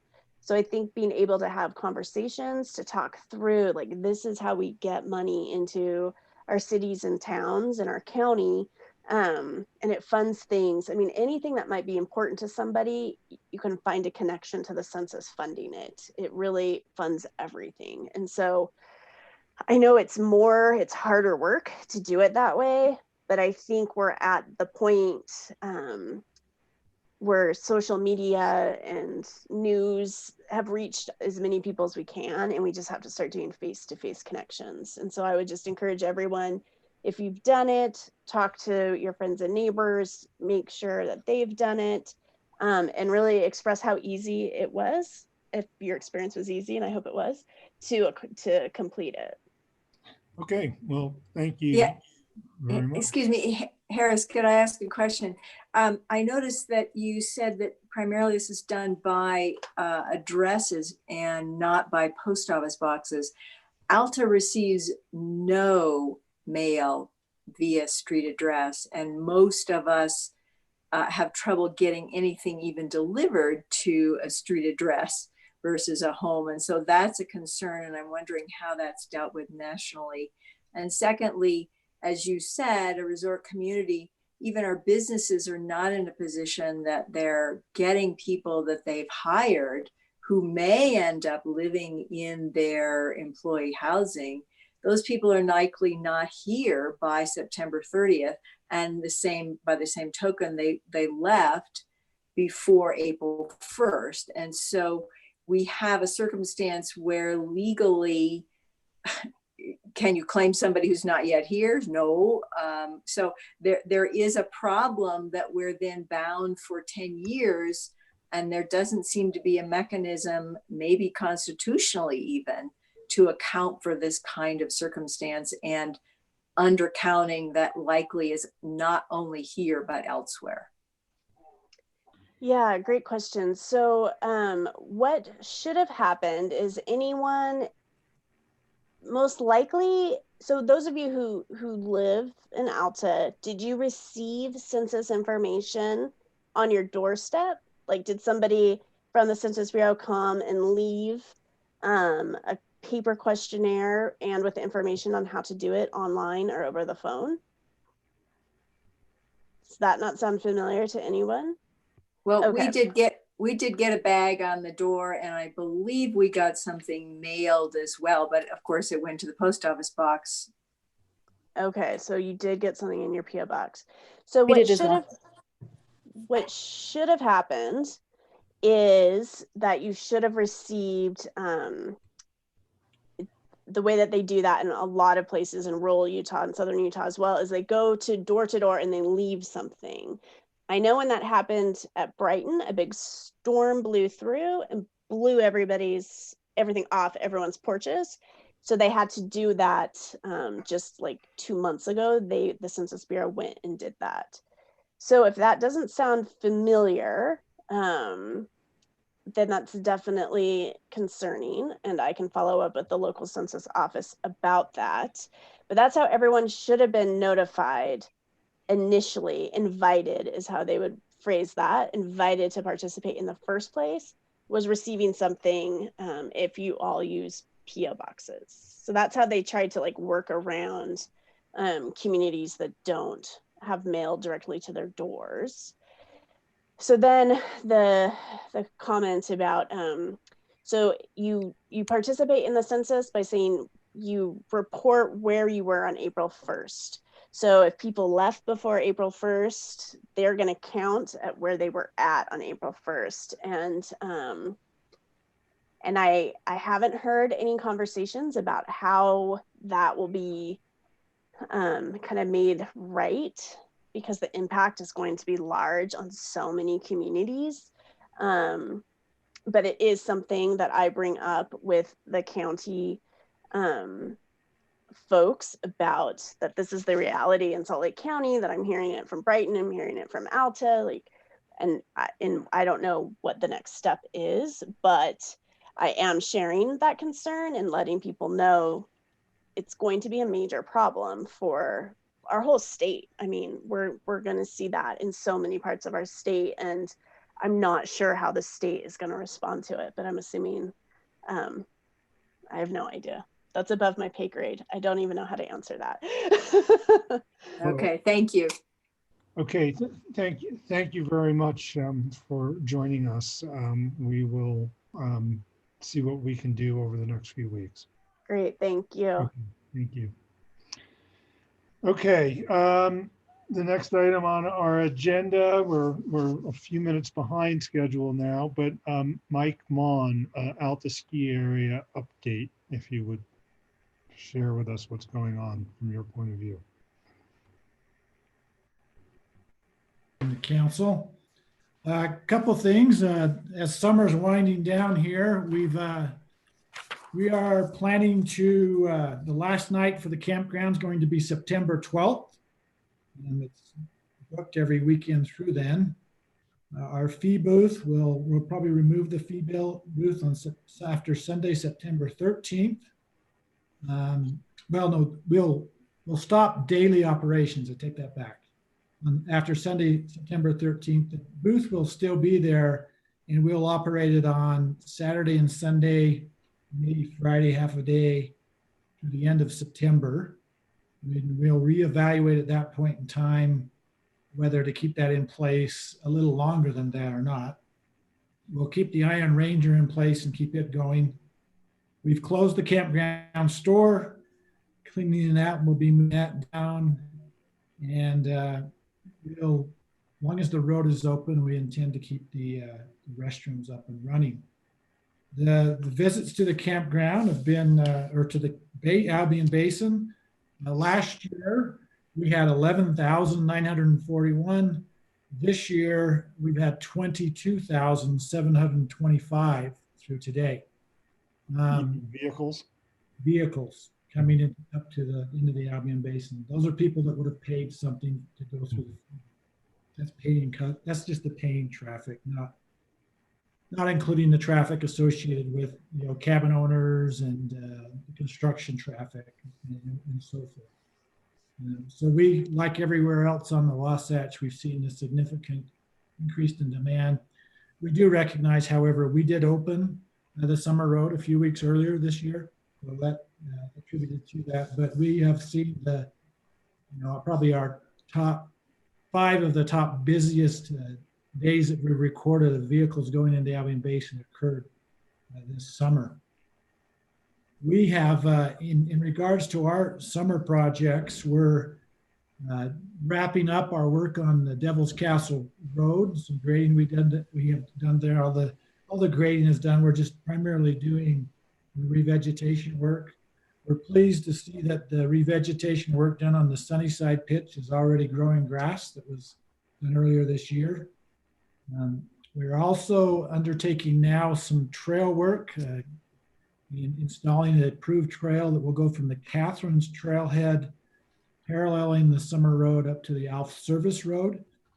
And eventually that trail would parallel the road and continue on up to the Secret Lake parking lot area.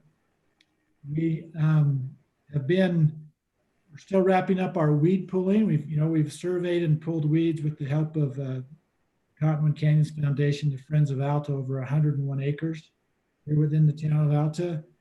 We've planted over we've planted approximately 3,754 native plants from seeds that were gathered last fall. We are actively gathering seeds now from plants to plant for next summer. We have 1,300 seedlings, trees that we will be planting, I think it's September 17th. Additionally, this has been an event we've involved the general public with, and due to COVID this year, we are just going to do that with our employees. We're going to take our employee force and plant all those trees. We are actively planning and trying to prepare for the 2021 winter season. The National Ski Areas Association came out with their guide for opening. It's called Ski Well, Be Well. We've been going through that, and also we've spent a fair amount of time talking to other businesses and entities that have been open during the pandemic. Ski areas in New Zealand, Australia. Locally, we've had a visit to Lagoon. And then we've had a fair amount of discussion with other areas that have had summer operations open as we try to refine, what will Alta's winter operation plan be. We know it will be different than it's been in the past, and our capacity will be less.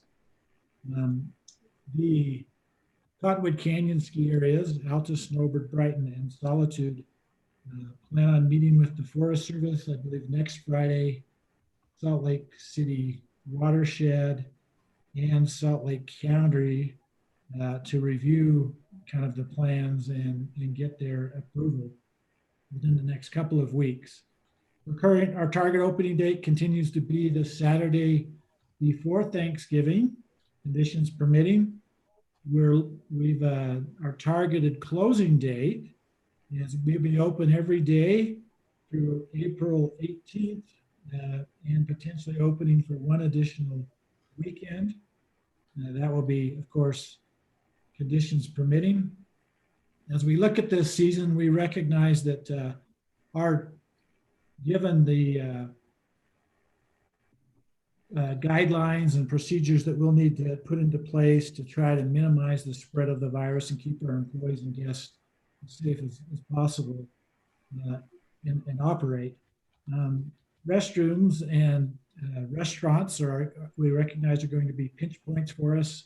We'll not be able to have, they may be operating at about 40% of their normal capacity to preserve physical distancing. We've got to simplify our processes in them. We're looking at things like maybe a food truck in the Wildcat parking lot to allow guests to eat in their cars. We're working through trying to get some approvals to do something like that first we have to get the Forest Service on board. We're also looking at maybe even considering some yurts on the mountain for additional shelter for guests to get out of the weather. Some of the basics that we have is we know that we are moving towards face coverings will be required in the ski area. Looking, of course, our cleaning and disinfection guys will be up, and physical distancing will be stressed, employee wellness checks and screening. One of the things that Harris or the town, I would ask, it seems like all of the businesses in the town are trying to figure out what we're going to do with when we do have some positive cases show up in the winter during the town. How do we quarantine or isolate? Everybody's looking at setting aside some rooms and such to do something like that, but we may need to get these people out of the canyon, of the altitude. And wondering, Harris, if there are some public resources that may be available in the valley that Alta businesses could send employees down to for isolation or quarantine. I don't know if anything like that has been developed or underway. And then the other question that I think that I'd like to see us work on as a town is, and with Dr. Ken, is that we're able to have testing here locally done in a rapid way, so that we're not sending people down to the valley to get tested. Those are a couple of things we've noted, and in talking with some other businesses, others have some interest in, and just would be something that maybe we should consider as a town. And that's the end of my report. Any questions?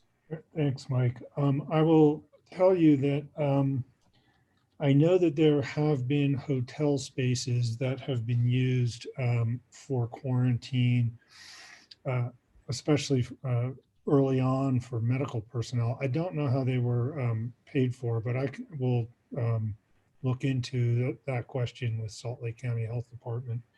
I have engaged with them about testing. There are complications in terms of the which test we would use and how quickly the results would be returned and what we would do with that information, and how we would interpret that information.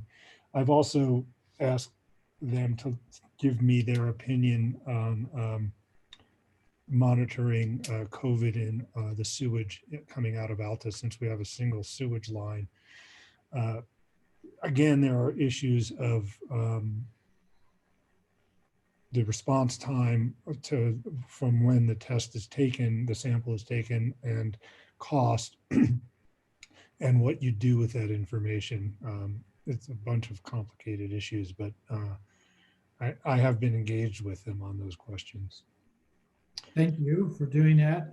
One other thought is I don't know if, as a town or as a community, should we consider, rather than everyone designating quarantine areas in their respective employee housing, does it make some sense for us all to kind of join together and say, let's designate one wing of a hotel or some area to be their quarantine area, and all of us contribute to maybe pay some cost for that, so that, that rather than to kind of consolidate that to those quarantine types areas. I don't know if that makes some sense or not.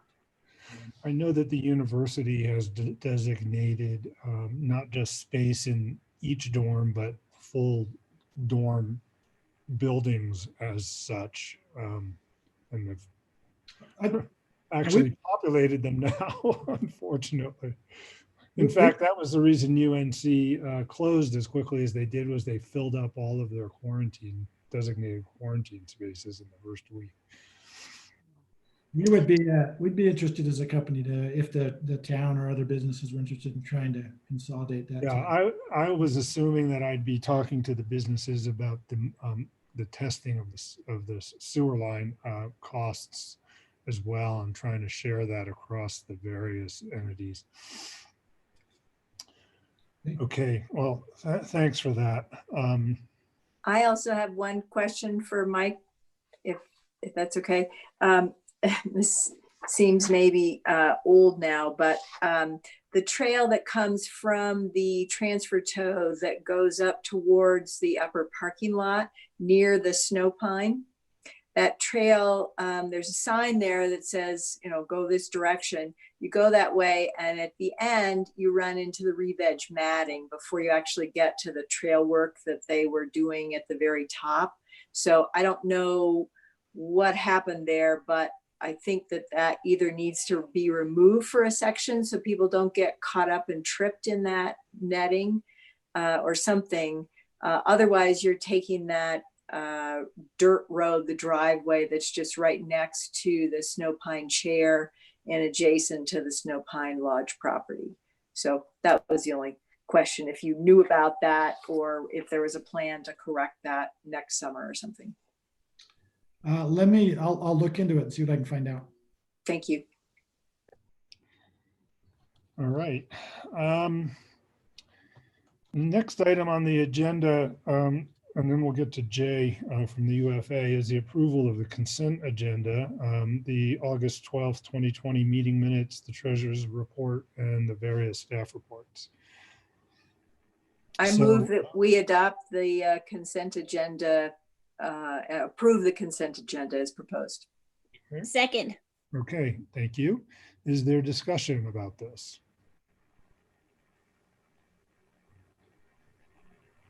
Hearing none, then I will ask for those who would like to approve the consent agenda, please say aye. Aye. Aye. Okay, that sounded like all five. I think there are no no's. Okay, move on to the next item, which is the UFA. And Jay, you are here with us, Chief. How's it going? Thank you. So I'll just go over some of the talking points for UFA for the past month. It's been a busy month for us. We're losing some audio. Sorry. Sorry about that. Are you able to hear me now a little bit better? Yeah. Okay. Sorry about that. It's been a busy month for us in many ways. Unfortunately, we've had a couple of one current firefighter who passed away and one retired firefighter who passed away. The current firefighter was currently working in one of our stations, was an active member of UFA, and unfortunately took his own life.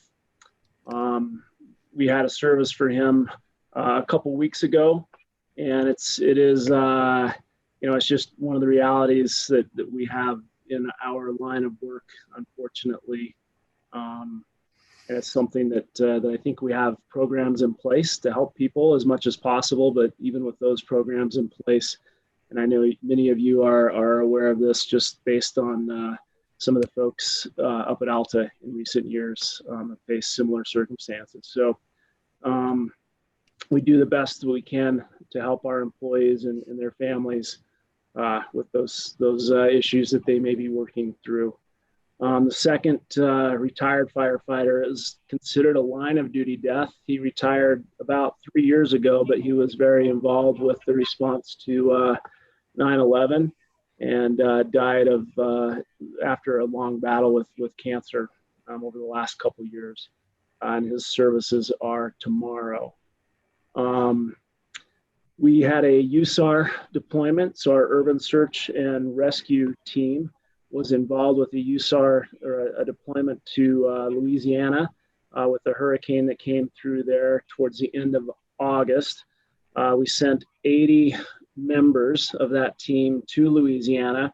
That team is made up mostly of UFA personnel, but we do have contributors from Draper City, Park City, Salt Lake City, South Jordan, West Jordan, and West Valley. So several departments in the Valley participate in that team. They responded to Louisiana. Luckily, it was a short trip for them.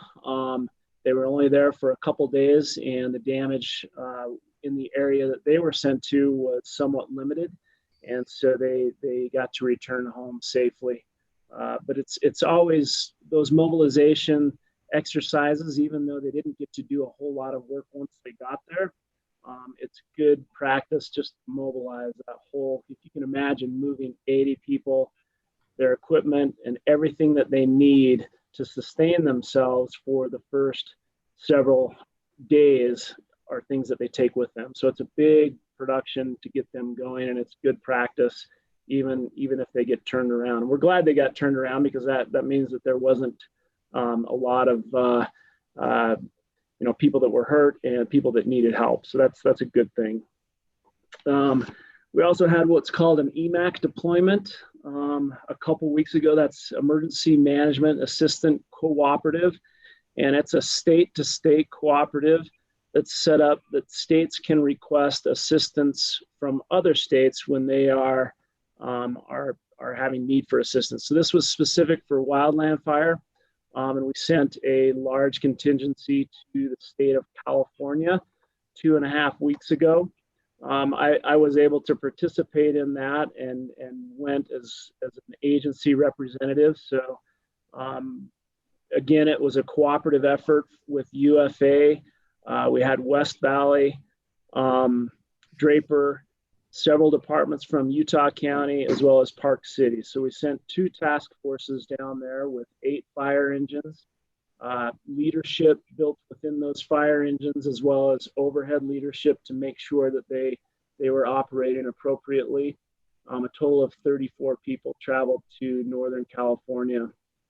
We were sent to originally we were headed to the Santa Cruz area, but we got diverted en route because of the severity of some of the fires in a different part of the state. And so we ended up just north of Chico, California, on the BTU complex fire, ended up on the Elkhorn fire, which initially was 30,000 acres. And I think by the time we left, it was close to 60,000 acres. But things are so busy right now down there that they didn't have any outside resources to help them. We were the first outside resources to arrive and offer them assistance. They've been working hard on this fire for over 7 days with just the stations that they have in that area working on it. So when we got there, there were less than 100 firefighters committed to the fire. And when we left, there were about 1,200. So they were able to garner additional support from federal resources from other parts of the state, as well as other resources from outside of the state of California. We were there actually working for 14 days. And our crews got great experience. They were working in heavy timber with extreme fire behavior, and they did a fantastic job. And the most important thing is they did it safely. So no injuries or any kind of problems or any equipment problems to any of our folks while we were down there. We got back Sunday evening and received almost an immediate re-up or a request to respond again. So we just sent 2 task forces out again this morning back to, right now they're en route to Northern California. That could always change prior to them getting there based on the severity in California or elsewhere. Chief Peterson came into my office this morning. We chatted about things, and his old hometown of Medford, Oregon, is on fire right now, and he was really amazed. He had some videos to show us, and it's burning in places that you would have never thought would have burned. It's not a town built on a hill. It's flat. It's just been super dry there, and the conditions were just right with the wind in just the right condition to blow the fire right through a couple towns. So, and that's the case in many parts of Oregon, and you've seen in many parts of California with high temperatures, very, very dry conditions, and things are ripe for continued fire. I mean, we're not even into California's fire season yet. It's typically later in the fall. And so the things that we're seeing now, I think, are going to continue throughout the fall. And unfortunately, I don't know that there's a lot that can be done to stop them. Hopefully we're just able to help mitigate them as quickly as possible and keep people safe. We are in the middle of our recruitment. We've gone through the entry-level testing. We had 397 people take our written exam. With that, we move people. We have a cutoff score and move people into interviews and physical testing, and then we create a list based on how people do in the test. It's anticipated right now that we'll probably have a recruit school this coming winter with 25 new recruits going through that. It's all based on retirements. But as of right now, we have about 25 openings for new positions. We're also in the process of our captain's promotional process, and that's a written exam as well as performance exams that'll be happening over the next month or two that we create a list from. And then if there is a retirement or a change in position, then we move people into those positions based on how they performed on that testing process. As far as call statistics, so far in Q3 for the town of Alta, there have been 8 total calls. 5 of them were EMS calls. 2 of them are what we consider to be false calls, and so that would be an alarm call, like a smoke alarm or a fire detection system that goes off, and it's not actually something that is an actual fire. And then 1 was a good intent call, so that could be something like a medical call that we were called on initially, but when we get there, it is not actually a medical call. Maybe someone just needed some assistance to clean up, or wasn't actually an emergency. So that's the breakdown of those 8 calls. I do understand that we had our fuels reduction crews up in the town of Alta this last month. It's my understanding that all of the fuel was taken care of that had been cut. If that's not the case, please let me know so that we can get the fuels crews to return. I was working with Chris Colley, and I think that there was some problems with some of their equipment initially, but I believe that they have returned and been able to take care of all of that. We'll follow up with Chris. He's on vacation this week. Okay. That's it for me. Kind of a long report, but any questions for me? Well, thanks, Jay. Yeah. I see a wristband on your left hand there. Have you been Yep. doing, were you at a concert? Yep, we have a concert every day here at the EOC. That's what gets you into the building, huh? Exactly. I'm in the VIP section. Okay. Good. Well, They make me buy all my own drinks though, darn it. thank you for your dedication. And I've, you know, as a board member, I get those emails about you being deployed to California, and I'm glad that you find it to be a valuable learning opportunity, but stay safe. It's a big deal out there. I read that they have another 200,000 acres in one fire just over from yesterday. It's grown that much. So Yeah, I mean, it seems odd that we send people from here down, but I think that what we bring back is so valuable. It's an opportunity for some of our newer firefighters to be exposed to things that they may not have been exposed to this point in their careers. It also is a great opportunity for some of our wildland fire leadership group to be developed and to be put into situations where if it happens here, they've seen it before and will be able to work effectively if it happens here. Hopefully it never does. well, I got to say, you know, between pandemic, earthquake, smoke, wind, the locusts show up, I'm going to get really nervous because I'm the oldest in my family, and the death of the firstborn is like the ultimate last plague. So I guess you're not the one to call for the locusts. Okay, thanks, Jay. Deepest sympathies, Chief, on the loss of your colleagues. I'm sure I speak on behalf of the entire council for that. Yeah, thanks, Sheridan. Okay, questions regarding the departmental reports? Okay, let me move on to my report, but as part of that, I asked the folks from INEAD to come, although I guess you guys have been on this call for a little while now. Sorry that we didn't have that worked out a little bit better. But anyway, if as part of my report, you could give a report about what you've been up to and with the community center. I guess Jarrett, are you or Don, you're going to. Sure.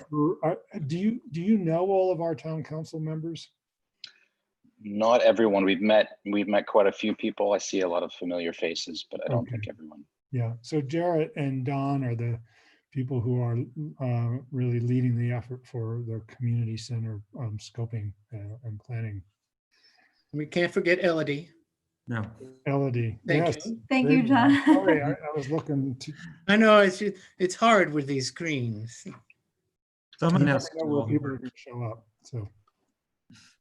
Yeah. Should we start? Yes, please. Okay, great. I'll kick off and then turn over to my colleagues. So first of all, thank you for inviting us to come discuss the progress on the community center feasibility study that we've been undertaking. So just very briefly, in case you're not familiar with how the project was set up, it's really relying very heavily on the research that we can undertake working with people locally in the community. So there's been a significant amount of engagement directly with members of the community through open call town hall meetings.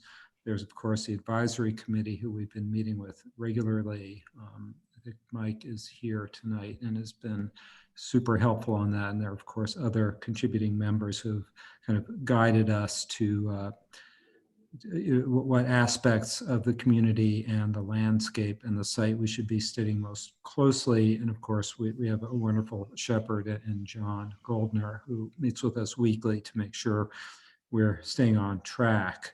In terms of our expertise and our partnering consultants on the project, again, we're relying both on local experts. The town was good enough to provide a local avalanche consultant who's intimately familiar with your place, and that will give us invaluable insights, information. And then in terms of constructability and selection of materials and systems that will be reasonable and efficient, that will be part of the scoping proposal. We're relying on Big D, who I think many of you know. They're a large construction company down in Salt Lake City, and we've worked with them before. Then in terms of our own team, from ENIAD, Jarrett has really been leading the charge on this, working very closely with Elodie and Kirsten. I don't think Carrie's here tonight. And we also have a few other consultants who are working with us, Atelier 10, who are recognized experts in sustainable design and low impact construction, and also Lyra, our structural engineer, who have a tremendous amount of knowledge in resisting strong lateral forces. Actually, we work with them on blast resistant construction all the time, and if we learn nothing else, it's that an avalanche is quite an impressive blast. So we're happy to have them. So I think with no further ado, I'll turn over to my colleagues to give you the update. Great, thanks, Don. Well, thank you everyone in the town council for having us present tonight. Thank you all for those of you who participated in many of our virtual conversations as well. That's been really helpful. As Don mentioned, we've been embarking on this feasibility study for the community center site. We've gotten through a process of having many of these community level engagements and working with the advisory committee to determine a space program for the proposed community center. And we'll show you a little bit about that tonight, where we've arrived to. We've set some guiding principles, and we've started to understand some of the logistics on the site. So we want to share with you a little bit about where we are currently, and then where we hope to go in the next month or so as we look to develop conceptual designs and share them with you, and then roll this all into a report which will be used to understand a better sense of the cost for this potential project in the future. So as I mentioned, I just want to recap a little bit. Elodie and I will talk a little bit about the process that many of you participated in, and then I'll share with you the program and maybe highlight some of the key spaces that we've sort of figured out with the advisory committee that we're quite excited about, and then share with you what we think our next steps are. So just as a highlight, we approached a multi-pronged community engagement process. We wanted to both speak with everyone, all given circumstances, we had to do this virtually. That's not the way that we would usually do this. We would much prefer to be there in person and have these conversations. So it's been a learning curve for us as well, doing this remotely, but thank you all for your patience. So we started in the middle of July. We wanted to make sure that we were reaching a very broad audience, as well as to talking to people one-on-one. So Elodie designed a website, www.altacommunitycenter.com, that is used to post resources to let everyone know who we are, what we're up to, where we are in terms of the process, schedule events, and then it also has a survey function where we can ask questions. And we've used that to help guide us as well. And many of you participated in our small group virtual workshops where we spoke to different members of the community and talked about aspirations for the community center and started to unpack some desires and needs for different programs. And then we had what we call a virtual open conversation where we talked sort of thematically about different aspects of the community center based on what we had heard, and we gathered more details. Elodie, do you want to share who we heard from? Yes. So it was, like Jarrett said, a kind of a three-pronged approach. The first one being the website that would have the largest reach, be seen by the most people. So we had 50 unique survey responses there, where we were able to gather data from what makes Alta unique to the responder, to what programs they attend and what vision they have for the community center. We also had 33 small group participants who came and were able to talk to us in more length about their desires for the community center, and 5 additional new voices we heard at the open workshops. The breakdown of overall was that 60% of the people we spoke to either live or work in Alta year round, 23% live or work in Alta seasonally, and 17% are visitors or have been previously affiliated with the town in some way or another. The survey itself skewed more towards the visitor, and then the small group participation chats skewed more towards the people that live and work in Alta year round. Great, thanks, Elodie. We feel pretty good that we spoke to many of the people that we had hoped to. So again, thank you all. Based on all that we heard and in our conversations with our advisory committee, we developed what we're calling a set of guiding principles for the community center, which are sort of big umbrella sort of brackets that help us define what the community center wants and needs to be. So I'll just read these. I think they're all sort of big statements, but help us sort of narrow the trajectory of the vision of the center. The community center is envisioned as a resource where the Alta community will gather for the well-being of its members. So we've talked a lot about different programs that ACE puts on. We also talked about physical activity. We also talked about mental health. So we're really looking at wellness as a kind of overarching need to socialize, sometimes actually even space to get away and not socialize. So centering around community well-being was top priority. It was also, we sort of unpacked the need for the center to articulate the story of Alta, both from the perspective of its history, but also its ecologies, and educate folks who may be visiting about the ongoing stewardship of the place.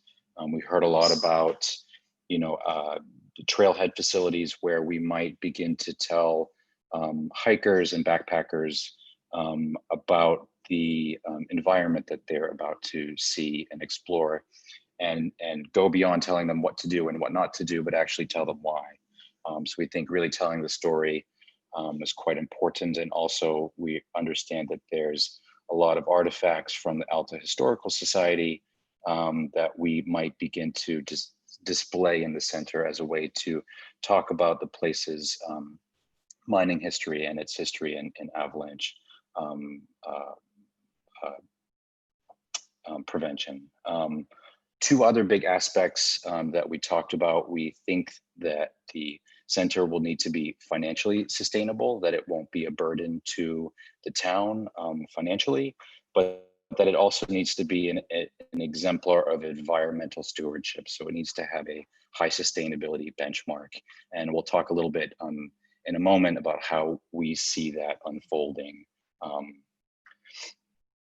So in terms of the program, we sort of worked with the advisory committee to refine everything that we heard, and also from our experience, build in what we know needs to be there to allow the center to function. So we broke that into sort of 3 broad categories. The first one called must-have. Those are things that the building can't exist without: fire stairs, bathrooms, mechanical space, electrical space, spaces for maintenance, spaces for facilities, those kind of aspects to the community center, which take up about 35% of any project of this size and scale.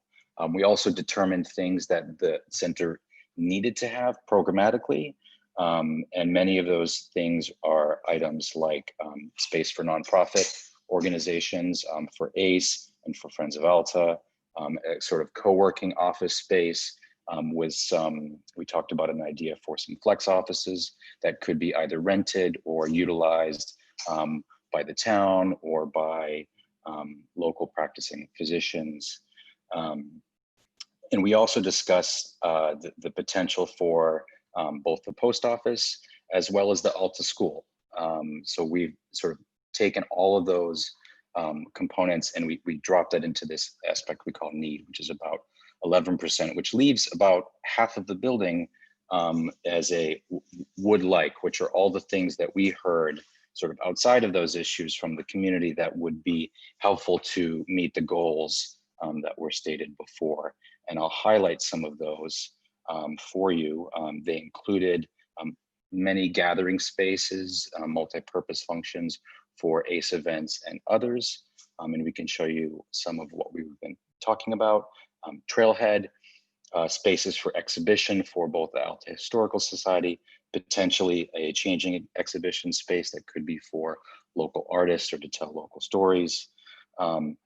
Very important, this idea of a gathering space, a place for people to come together, a kind of center of the community center. And we'll show you some thoughts we had about that as well. A coffee shop, small retail space. Those really all kind of ground the center together. What we've sort of been able to work through in terms of how this center might begin to function is represented in the sort of bubble diagram graphically on the screen. We imagine that you'd come in the front door, you'd be presented with a lobby. There may be someone there to give you some information or help you along your way, but you really sort of enter into a common lounge, which is the central gathering point within the community center. Around that, a coffee space, a retail position, the post office, which we understand is very important, a place for that people come and see each other very frequently. Off to the left are those activities that are about bringing people together that you might go to a particular event. And those are the multi-purpose functions, the fitness functions, educational programs, the Alta School, and the trailhead here, which would be accessed from the outside upslope. And then we have many programs which go to support the facility, including those facilities functions I mentioned before. In addition, we've been looking at some small housing aspects, someone for what we're calling a caretaker. We think this facility would need a full-time staff position to take care of the facility. So we're accommodating for space for a small apartment for them, as well as an additional apartment for the police force, first responders. In terms of staffing, we're thinking to be quite economical, that we can probably staff the building minimally and flexibly. So there may be someone who's at a front desk position, but they probably do a lot of different things. They might also help folks at the post office. They might also help schedule events in some of the multi-purpose spaces. In addition to that, the retail functions probably would have their own staff and supports.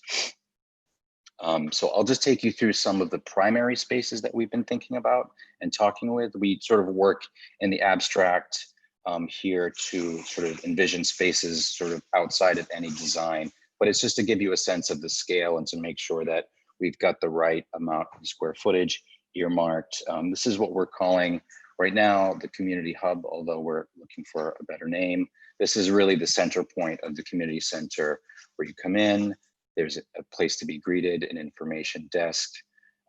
There's a common lounge for gathering or for relaxing. And around that are the retail functions, the coffee functions, and the post office. So this place becomes a hub of activity because there's circulation happening all around it and people.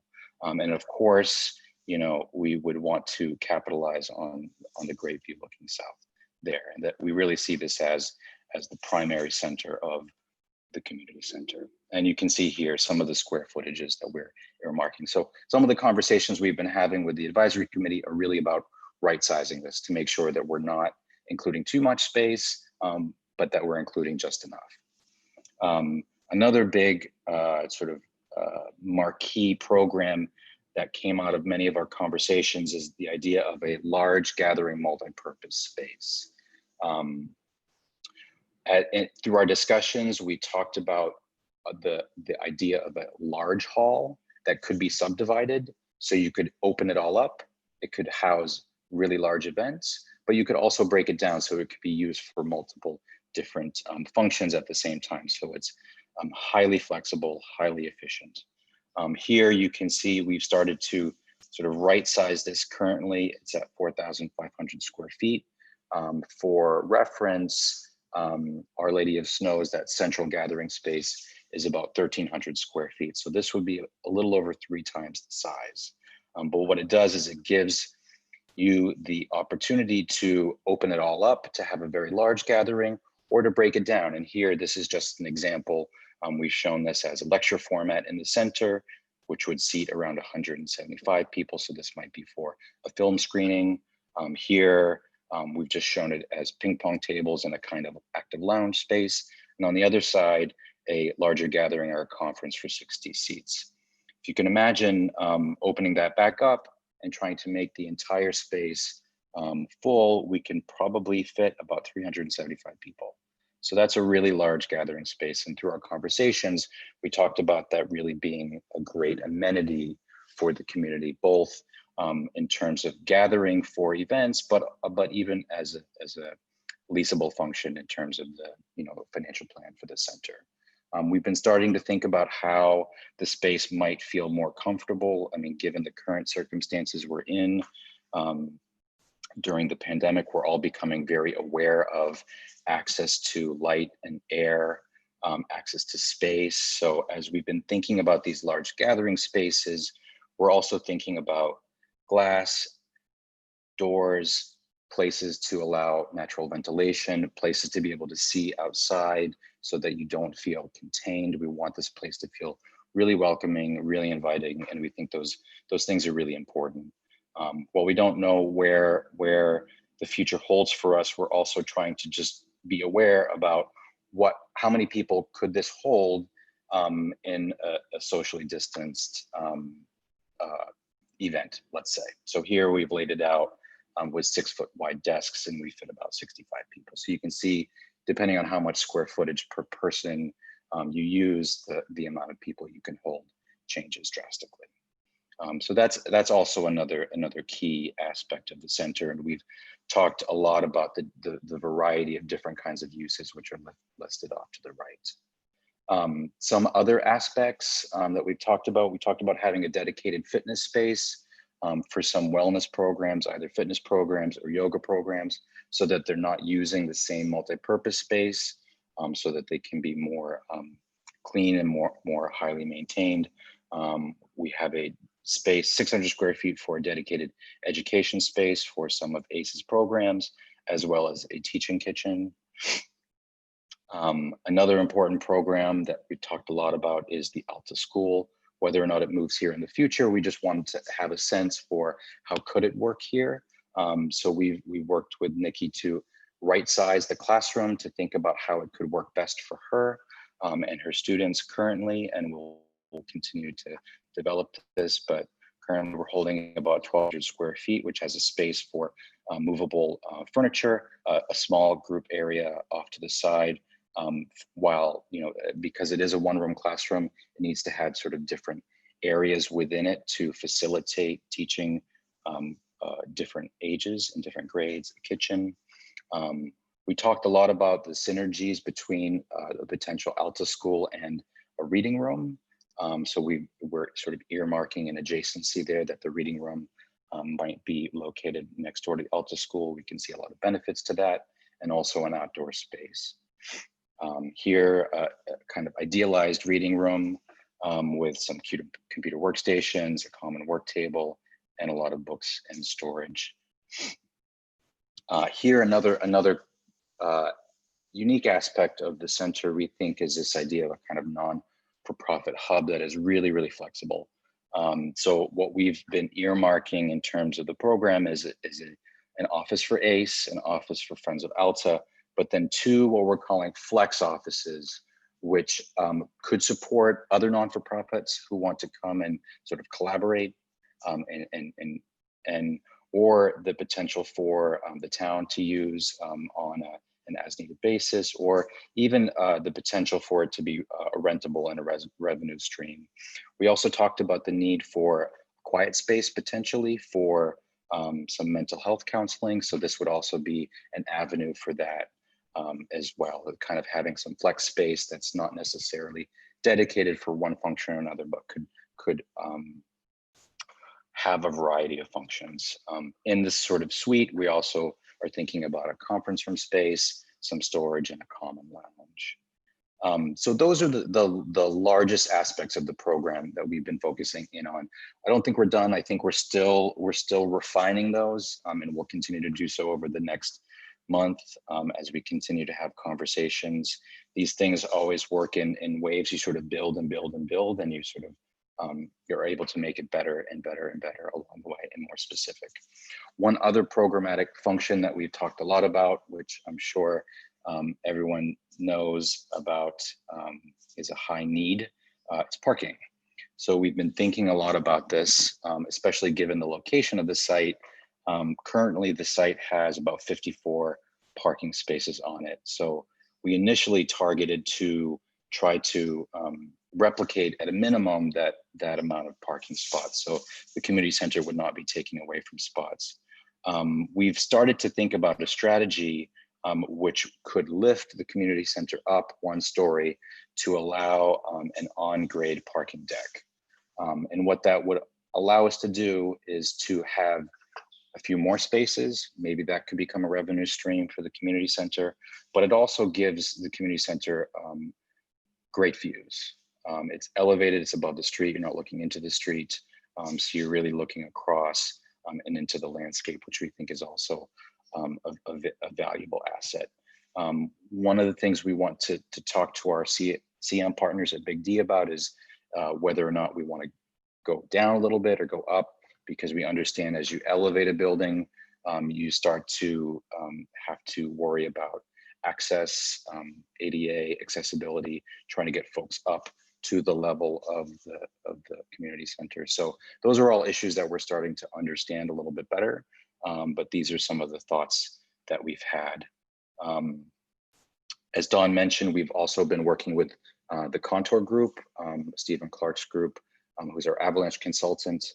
I am by no means an expert, but what they've been doing and what they've been sharing with us is really both fascinating and eye-opening. They've been working very collaboratively with us. We've had several work sessions with them and our design team and our engineers to talk about what are the different ways that we could deal with this avalanche path. They've also been doing on their own a set of analyses, which they're just starting to do, which is really mapping out the primary avalanche flows and the frequency to give us the design loads that we need to design the building in the future. So that's making really great progress, and they've been really fantastic to work with. I wanted to wrap up by showing you a little bit about where we want to go, or where we're thinking about going. And we're sort of, as we get out of the programming phase and we're starting to understand all the parameters that a community center on that site would need, we want to think further past that and try to give you a range of what is expected and what is the potential. So we do this oftentimes by looking at what we call a benchmark, which is a kind of standard case building. What is the way that you would see traditionally a building designed to resist avalanche forces on this site? What does that mean? That might mean a building that has big, thick concrete walls to resist the forces that the avalanche would impose. So is there a way that we can think about the avalanche differently? Could we build the building into the hillside? Could we allow the avalanche forces to flow over the top of the building? Could we break the building apart and allow the avalanche to throw between the building? Could we lift the building up and allow it to flow underneath? And what benefits could the community center have by taking one of these different approaches? Or is there a benefit? So what we're trying to do is design structural systems for each of these potential solutions and looking at, can we save carbon, reduce carbon by reducing how much we're building? So is there a less concrete intensive solution that might yield a better performing, more cost efficient solution over time? So those are the issues that we're grappling with, and what we hope to do is present you with a series of options and variations for conversation that deal with those particular issues. On the same spectrum, I talked about sustainability. We want to understand what a baseline case is. What do we need to do to get this building permitted from a energy code perspective? And then what does it mean to go beyond that? And can we define what it means to do better than the code? And then can we define what it means to go to even a net zero energy or a net zero carbon building and beyond? So some of the things that we're trying to do in this feasibility study is unpack what each of those mean for you, so that at the end of the study, you have a menu from which to choose from and a range of potential costs, depending on where the project goes in the future. So we're excited to work through those issues more and share those with everyone. Our next steps, we haven't mapped them out exactly, but we're trying to work through the rest of the feasibility study by October, at the beginning of October. So we have a couple more meetings with our advisory committee. We're hoping to, at some point, schedule a dialogue with the community where we can share some of these ideas about design and structure and get some thoughts and feedback and opinion. And then, as I mentioned, we're also starting to roll in and talk to our construction manager partners, so that every step of the way, what we're proposing and what we're looking at is realistic and plausible and affordable. So that's where we are. We've been having a really great time of it. It's been very exciting for us. I hope those of you who have participated in the conversations, it's been exciting and rewarding too. We're really optimistic to see where this goes. So I want to thank everyone for having us tonight and offer to answer any questions.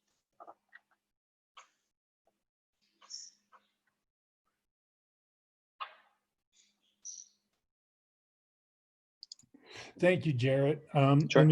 Let me see if there's a couple of short questions that we can ask you while you're here, but we do still have a few items on our agenda too. Okay. But thank you. I just forwarded a couple quick questions. I'm not sure if you're able to see them through the comments. Can I just comment to the council that the comments in general is only private between the panelists, which are you. So the attendees, which we have none tonight, but they can't see those, just as a guide to you guys if you're trying to communicate with the public. Okay. Sure. Would you prefer we read them? Yeah, if you're trying to communicate with everyone, it's best if you speak, not make a comment via the chat. Yes. Great. I'm happy to read the question out loud and let my colleagues address it. So Sheridan Davis said, for the INEAD folks, would you share with us the participant numbers that are year-round residents of Alta? Thank you.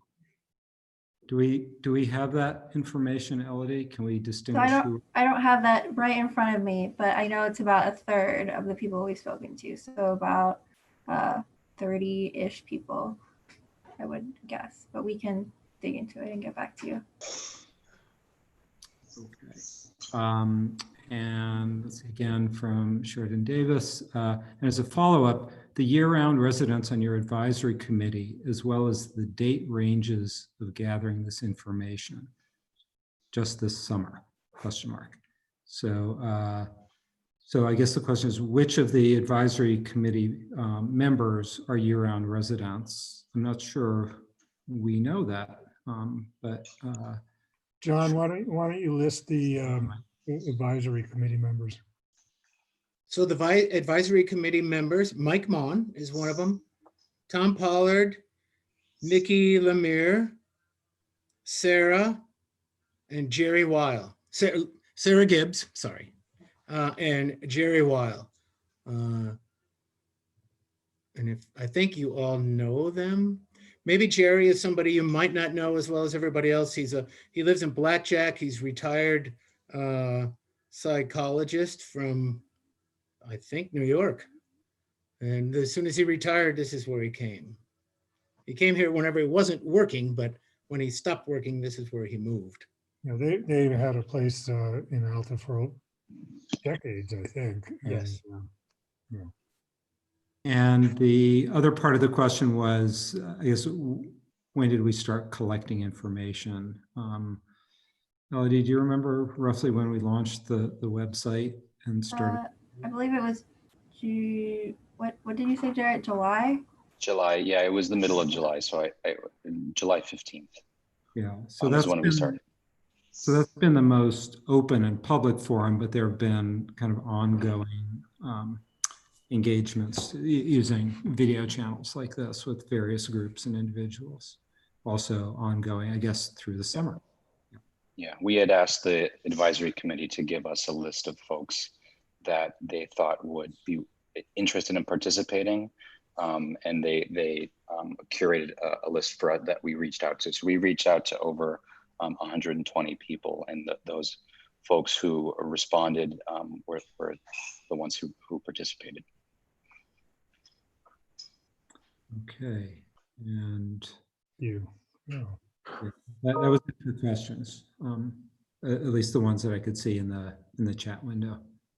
So if there are others that, you know, any other questions or comments that anyone wants to make? Well, I would like to say just the one thing. It's like, it was important for you to do this with the council. And now, you know, I want the council to be able to engage anytime, not just at this meeting. This meeting, you know, as we kind of got derailed yesterday with the planning commission because of our hurricane force winds, but it's like, you're far enough along now that people can say, hey, we love this, we hate this, do that, add this, take that away. But so this is just it's like, here we are, here's where we are. So council members, please weigh in. I just had a question on the website. Is that, do we have a link to that website on the town of Alta? Or, I mean, just so if I have some other residents that want to go to that website, is there a place I could direct them?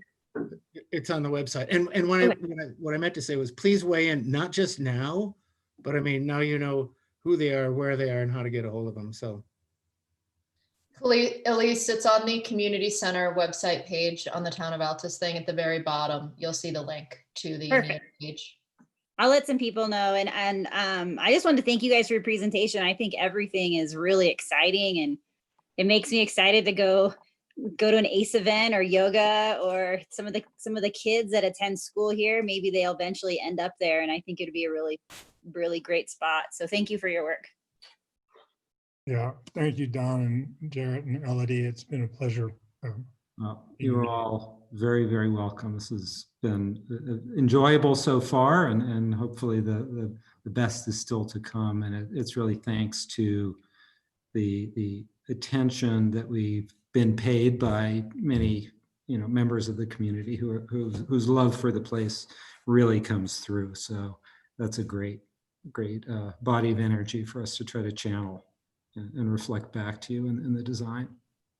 Yeah, and I want to thank John Goldner, who's been really instrumental in our engagement with you. And he's from what I've seen, he's been doing a great job. And I get feedback from INEAD about what a great job John is doing too. So I want to appreciate that. And also thank you guys, everybody involved, for the amazing way of pivoting, given the new technology and the way to do this. You know, it's been pretty effective, I think. Thank you for a terrific presentation.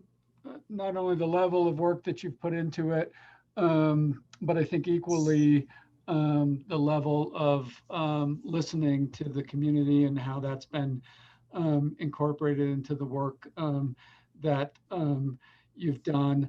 You know, right now I could have about 1 million questions, but I know that you all have already thought about those and another 1 million and how they get incorporated into the process as we move ahead. So we'll get there. Thank you. Okay. I just had one comment, which was something I'm sure you've already considered, and that's that this is all happening kind of during the summer and the fall. as a shoulder season when a number of people are not here, or even in a pandemic when they're not here. And so I appreciate the fact that it looks like maybe the schedule is pushed back a little bit, because I thought originally you were to be done this month, and it looks like you're pushing it back a little bit. And I think that may help get more participation from people who may not be yet tuned into it, and be able to get an opportunity to communicate about it. So I'm hoping that maybe this presentation could also be available. I realize it'll be a bit flat without you speaking to it, but as a way to direct people to look at what the current, or at least what as of September 9 was part of what you were considering. Sure. A suggestion to consider, it appears that this meeting is being recorded, or at least it looks like that on my screen. I don't know whether it's made public, but if you wanted to take Jarrett's presentation and clip it out and post it, or maybe we could figure out a way to do that and put it on. We can put it on the website as well. Yeah. On the website, and that way people could hear some of the explanation, because I think just the graphics alone might be a little hard to interpret. Right. It's just as you know, since you sat here for much of this meeting, people may be interested in this, but not all the other stuff that came before it. And so to help them be able to get to the meat of what they're looking at, having it separately, so that they could look at that, and maybe a timestamp on this meeting, Piper or Jen, as to where this would occur, so people could go directly to that to I'll just clip it, Mark, slide. what they suggested. I can do that. Okay, good. I'll share it with them. We're problem. certainly eager to hear as many voices as we possibly can to help us think about how to resolve the design. Good. All right, thank you very much. Yes, thank you very much. Thank Great you. job. All right, thank you all for your Thank time. you. All All right. Bye. Have a We'll good sign evening. off. Take care. I think that one other thing, just before you go, Jared, is that we've got a little bit of snow. And so people might start thinking about Alta who aren't here now that they heard that we got some snow. All right, good. Thanks. Great. Have a good night. Okay, good. I know that was a little bit longer than you might have anticipated, but I thought it was important to insert that in at this point for the reasons John said, and elicit the community's elected officials to be engaged directly if they want to. All right, so let me move on to the part of my report that is me. We continue to operate our office with a single staff member at a time, and no walk-in visitors under the COVID procedures that we developed. And likewise, I continue to attend Salt Lake County Mayor's briefings on Fridays every week. Since we met, there was a UFA-UFSA board meeting on the 18th of August, and Jay didn't mention this, I don't think, but there's a strategic planning initiative that's going on there. So they're asking for the board members to talk about strengths and challenges. There is a code of ethics for board members that's being developed, and it's actually pretty interesting. We are kind of pledging to do the right thing, and given the history of the UFA, it seems like a good idea. And they were talking about some emergency communications. It looks like, and Mike, you can give me the most up-to-date information on this, Mike Morey. It looks like we are converging on an emergency managed communications system in Salt Lake County now. Is there anything you want to say about that? Excuse me. You know, the agencies that that are all combined to make up the governing board at VAC, Valley Emergency Communications Center, have all been working very hard to get all the Salt Lake Valley agencies on a common CAD system, which is computer-aided dispatch. That's progressing well. I think that the net result is, that we're going to see a lot more efficient call taking and streamlined dispatching of police and fire. Okay, thanks. On the 20th of August, there was a COG, Council of Governments meeting, where they talked about track board membership, which is how the money from the tourism taxes gets spent. It actually is something that somebody from Alta, me, wouldn't be a bad additional place to be, but this has been a pretty tough year to be mayor and department chair simultaneously, and I just couldn't add another set of meetings onto my agenda. We talked about the census, which we've just heard about, and some responses to homelessness, which right now we've got in this country 1 in 8, I understand, families are short of food, and homelessness is becoming a bigger problem than it has been, especially now with the expiration of the I can't remember the word that people have been using, but the amnesty from having from being evicted is over. So that's going to be a big deal in the county. Also on the 20th, Alta Ski Lifts had a community information sharing meeting that was, I think, a number of you attended along with me. On the 26th of August, I met with the ski area and Forest Service and UDOT to talk about, it wasn't just me, I think Mike Morey was on that call, and Chris also, Chris Colley, to talk about perfecting the easement through town. UDOT wants to do that, and we talked about what could make sense. I'm happy to follow up with anybody who wants to talk about that, and Mike and Chris could also fill in. The CWC board meeting that was normally occurs in the first Monday of the month was delayed until the 14th because of Labor Day last week. Coming up on the 15th at 7:30 is the UFA-UFSA board meeting. I've been invited to attend the UFSA board meeting, even though we're not quite, we are now, we've been approved for membership. We met all the deadlines. And so the annexation has been completed.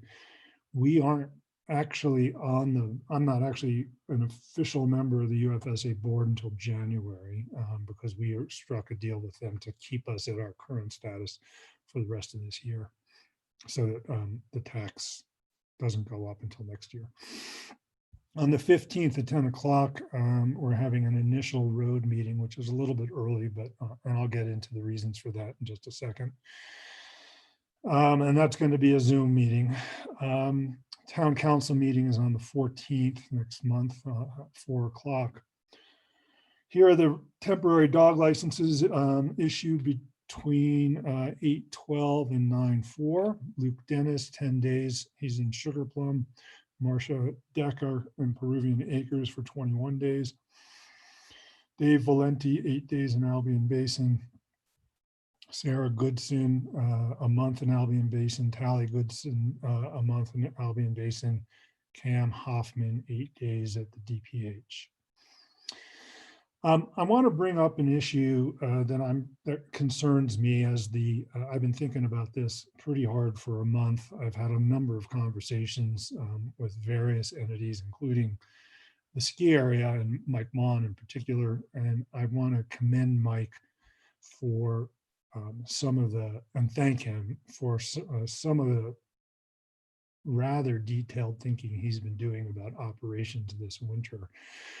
And I appreciate that his perspective is a critical one on the issue. I want to share my perspective on some of the issues that I'm concerned about, kind of put myself out there in public on some of these concerns. So first, there's going to be, I think, quite a bit more automobile traffic in the canyon this coming winter. And I can think of 5 reasons for that, or 5 factors that will increase this. Backcountry skiing has, for some years, been the fastest growing aspect of skiing. So there's just a trend line of that going up. But besides that, oh, you can't hear me, Cliff? It's fine for me, but Okay, yeah, I didn't think I was. Fine for me too. I can hear you, but if you could turn up your mic just a little bit, maybe my speakers are maxed out. Oh, I don't know. Let me see. Hang on just a second. Let me see what I can do here. Not a big deal if it's. Oh, I can increase the input level. It looks like to me. Stand by. Okay, I've just increased it. Beautiful. Make any difference, Cliff? That's perfect. Thanks. Okay, good. Okay, so I think there's going to be more traffic. One is more backcountry skiers, just because that's the trend. But in addition, there are going to be a bump, I think, in backcountry interest, because you don't have to sit on a lift with other people if you're hiking up. So some of the demand is going to get shifted. So that's one reason. I think there are going to be more cars from the valley, because I suspect that a number of people who might otherwise have stayed in Alta will prefer to stay in a rental unit in the valley that is self-contained rather than being in a lodge. I think that there are going to be more arrivals to the lodging in Alta by car, because I suspect that there's going to be a shift in demand out of airplanes and into cars. So if you're coming from San Francisco or Los Angeles, my guess is you'll just drive your car and want to park if you are staying at one of the lodges. There's going to be less bus service. They have a fixed number of buses, and they are going to load them with lower capacity than in the past.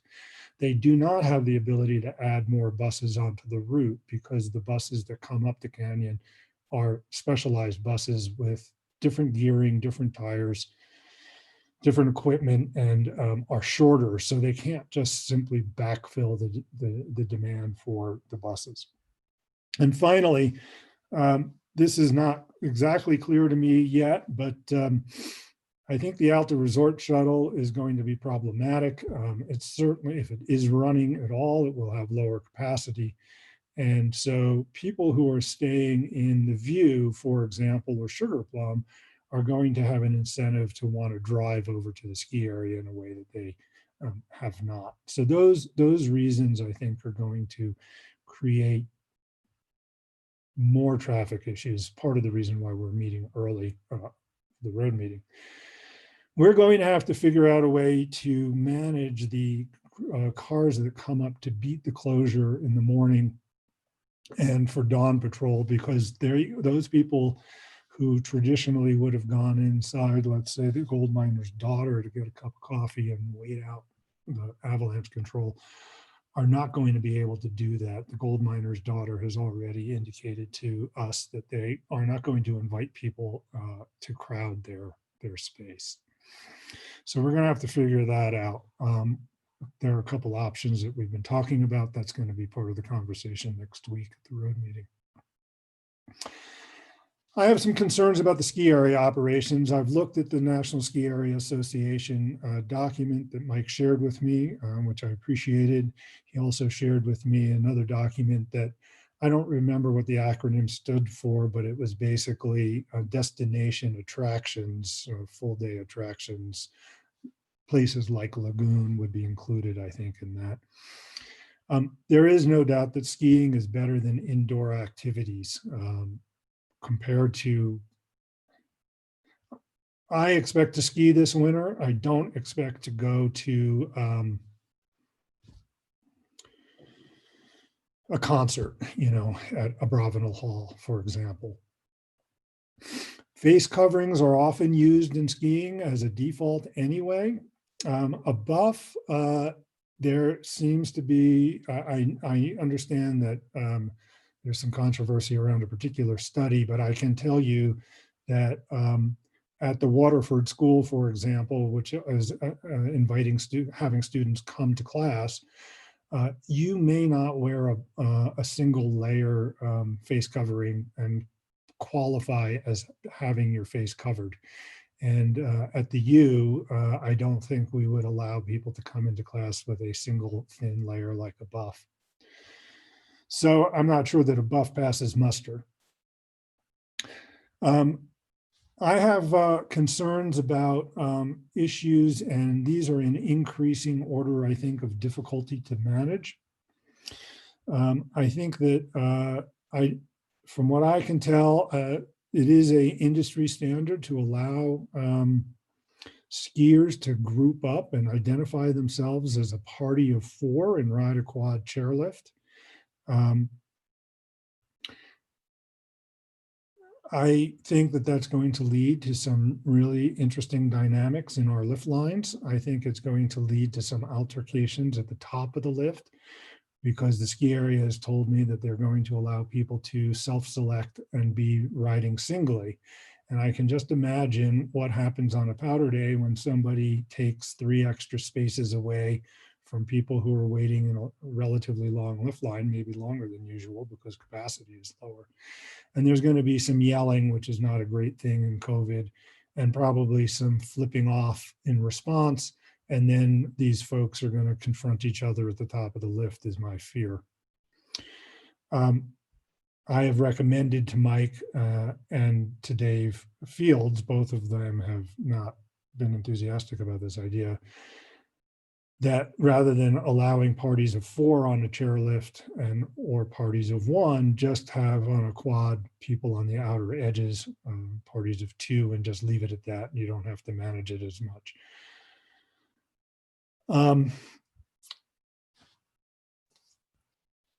Food and beverage is going to be a challenge, as Mike said.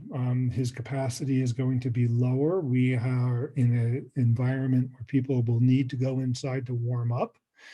I know that the idea is that people will use their cars for shelter, and I think a higher percentage of people will have cars.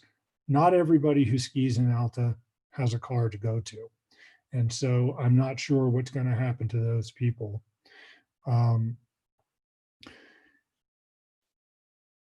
Restrooms are problematic, not just because the surfaces get contaminated by people, but more importantly, because COVID is in the people's stool. And when you flush toilets, it gets aerosolized. Some people are going to know this, and they will, at a higher rate, my guess is, relieve themselves out in the woods. And so I think we have a watershed issue tied in with this. But there's also a health issue, and where are people going to use restrooms, and how is that going to not spread COVID? I mean, behind a lot of my thinking here is Alta's reputation will be sorely challenged, to say the least, if we experience a super spreading event.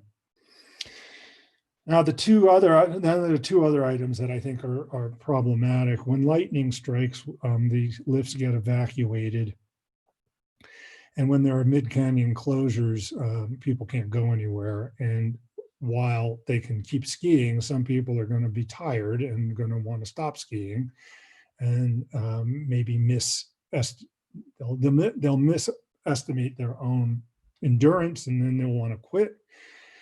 And if they don't have cars, I don't know where they're going to go. And if they do have cars, they're going to go sit in their cars and turn the cars on, and they're going to idle for a long time, which has air quality implications that are pretty much not the priority, I think, this winter.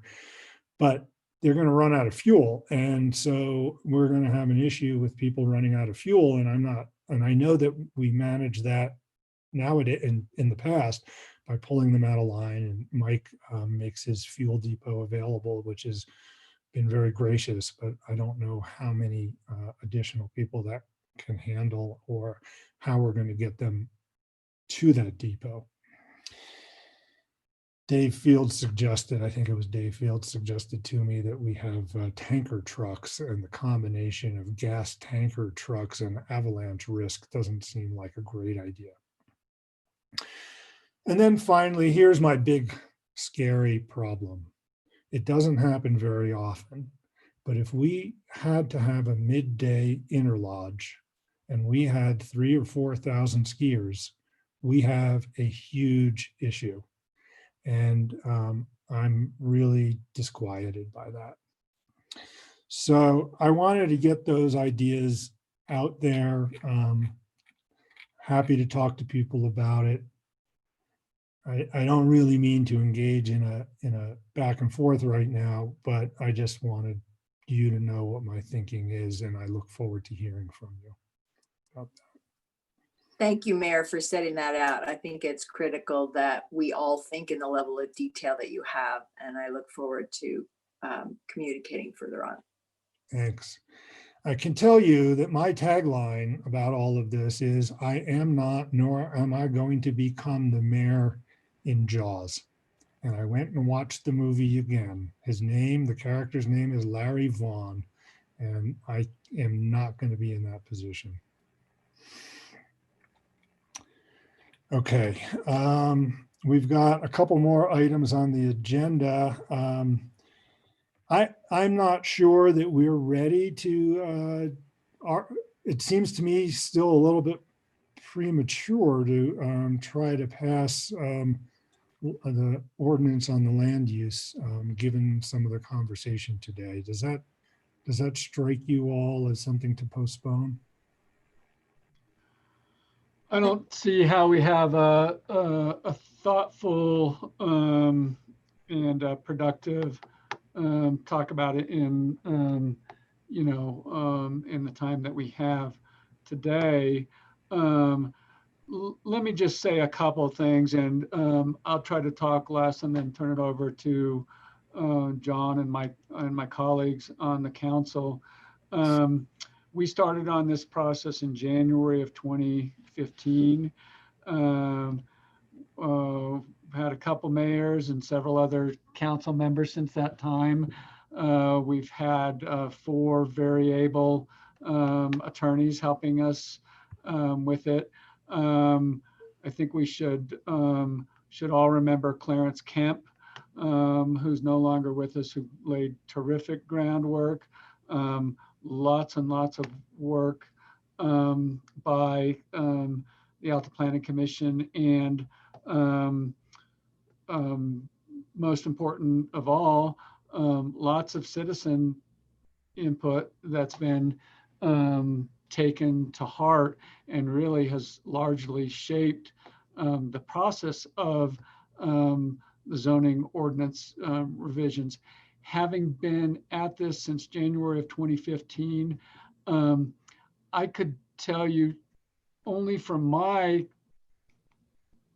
limited perspective, one person, from my perspective, every single change that's on this proposed document represents a compromise. And that's how you get things done. So nothing is going to be perfect for any of us. There is no finish line. If we can get this done, then we're going to go right back to work the next month and look at what further needs to be done. And I'll listen to all of my colleagues and work with you all. And I'm sure there's more work to be done. But I believe we've worked through the issues in the scope of this project. I would suggest that we have another work session next month, and that we put this issue at the top of the agenda. We give it enough time, both in the work session and on the town council agenda. And it represents a compromise on every single change for all of us. When we do this next month, I'm going to invite my colleagues on the town council to come with me and make this unanimous, and then turn around and go right back to work the next month and work on everything that remains that's short of perfection. Spoken like it was the 20th century still in terms of politics. Very nicely said, I think, Cliff. Okay, so I would like to postpone this till the next meeting and schedule a work session prior to the next meeting. Is that acceptable to the town council members? Okay. Okay, good. Thank you. The next Mayor, what time would that work session be? 3 o'clock? yeah, let's make it before the next Okay. meeting. I guess we should look at our calendars, but I'm pretty sure that I've been keeping that time. So it'll be October 14th. I don't know, if we probably needed a formal motion and vote, but why don't we say Cliff made a motion, I seconded it, and we had a unanimous vote. It looked like to postpone. That's what it looked like to me anyway. Okay. All right. Discussion and possible action on resolution 2020, it's 2020 R20, a resolution authorizing execution of Salt Lake County ILA regarding a CDBG program. This is a bizarre, this is kind of housekeeping, and we don't really have much of a choice unless we're going to really get sideways with Salt Lake County, because they want this, they need this done by September 18th. And they want it done, and it requires unanimity, is my understanding, from all of the municipalities in the valley. So we don't even have the opportunity to negotiate the language on this. Mayor, can I just jump in? Yeah, I was about to ask you, Polly, to go ahead and review this for. Well, just also, we've had Karen Cooper's that's right. Karen on the line for quite a while, who's available to answer any questions. So I'm also, if you want me to answer anything, I'm happy to, but I wanted to let you know that the Salt Lake County representative of this is here. Right. I'm sorry, Karen. I neglected to connect your presence with this issue. If you'd like to give us a quick overview of what's going on. Not at all. Thank you, Mayor and council members. I just wanted to be available really to answer any questions that might come up.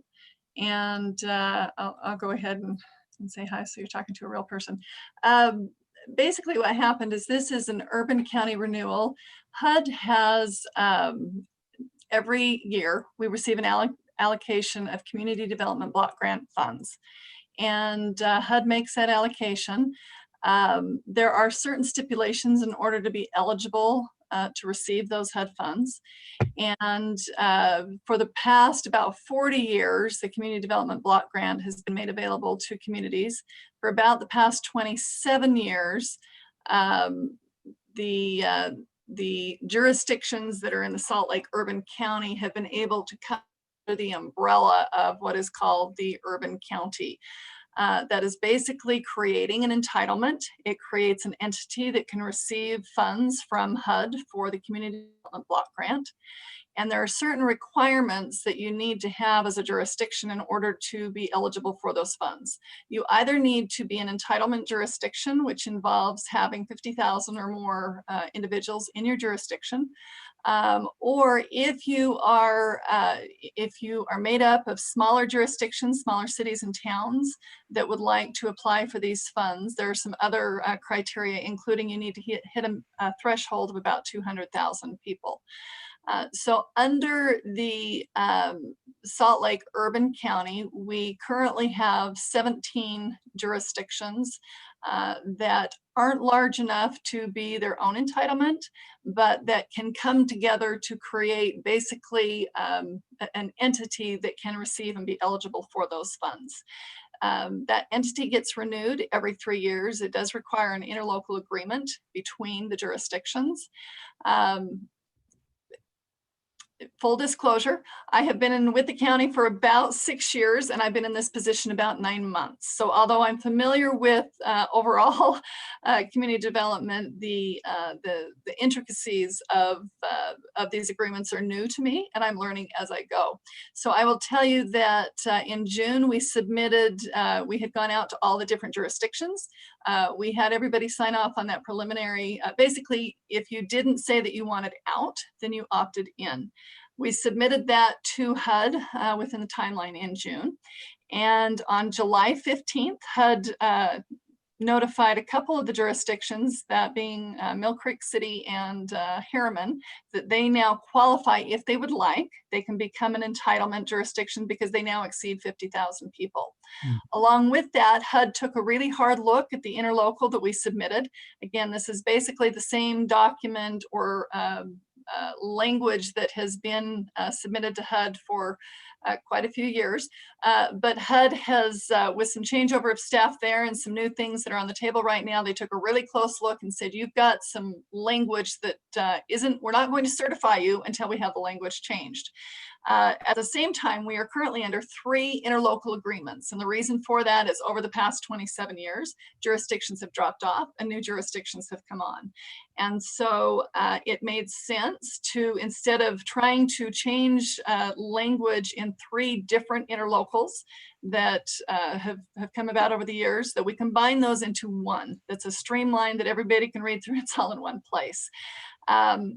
As we did that, so that you know what those 5 areas were that needed changes, basically it was the Emergency Solutions Grant, which is one of the pots of funding that comes under the county or HUD awards to the county. We didn't have the language consistent in all 3 agreements. We also had multiple references to the home program, and it just wasn't consistent over the 3. So the bottom line was we were notified by HUD on August 19th that we needed to present them with a document that they would certify us as an urban county. And if we don't make the deadline, they've given us until the 18th of September. If we do not make that deadline, then the urban county does not qualify. And on October 1st, when HUD makes its allocation, we won't be one of them. So what we have sent out is a revised interlocal. We've taken the 3 prior, we've combined them into one. We've made the changes that they requested, which was language on the ESG and home programs. And we also clarified some things in there about joining or leaving the urban county as a designation. So if you choose to opt out, which you can, what would happen is you would drop out of that interlocal agreement, which is a 3-year, which means for the next 3 years, you wouldn't be able to come back on, but you would be out of that for the next 3 years. We did need to get some clarification. And I was requested by Molly, as well as I think Polly, you would ask me as well. I'm sorry, Margaret, you had asked me to look into a little bit what happens if you choose not to be part of the urban county. HUD will say that you can then apply under the state or the balance of state. So basically, instead of coming through the urban county, if you have a project that you would like to have done or that you would like to participate in having some influence on how those funds are awarded, you could go under the balance of state. I did make contact with Keith Heaton today, who is over the state program, and he explained to me that although HUD does allow that to happen, the state of Utah does not. The state of Utah says that if you're not participating and you would otherwise be under the urban county, that they will not allow jurisdictions to come in and apply. So basically it would just be dropping out and not participating as a member of the urban county if that is what you choose to do. That will come up for renewal again. This would be 2021 through 2023. Mayor Sondak, I know that you have participated in the past or have a sense of what happens in those urban county meetings, which typically follow the COG meetings. And I know that I don't want to go on and on about things that you may not want to hear about, but if there's any questions specific to the process or understanding, I'd be happy to answer those for anybody that's not quite sure what happens with those funds or what the process looks like. So let me just ask one question and point out one. So another aspect of this new interlocal is that the list of municipalities is correct now. Yes. And current, which is yes. which is important, right? It's part of what happens in it is. moved into municipal government situations. I presume that if we opted out of this, the only implication is that we could not apply for funds that we would be able to apply for if we opt in. And so I don't see any reason for us not to participate in this, especially if there are some, I don't know, for example, if the right-of-way gets perfected through the town, there may be, you know, some curb and gutter and parking and bicycle lanes and things like that. Those are some of those issues have come up when I've attended those meetings.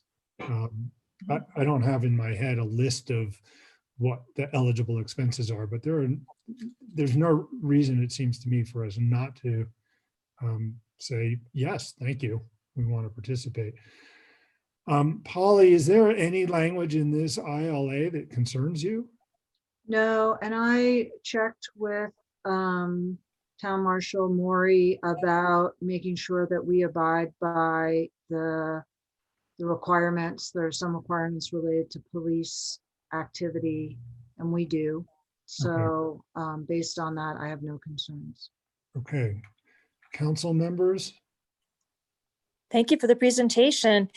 HUD traditionally covers expenses like affordable housing. Is that right, Karen? As I read sort of HUD's purview.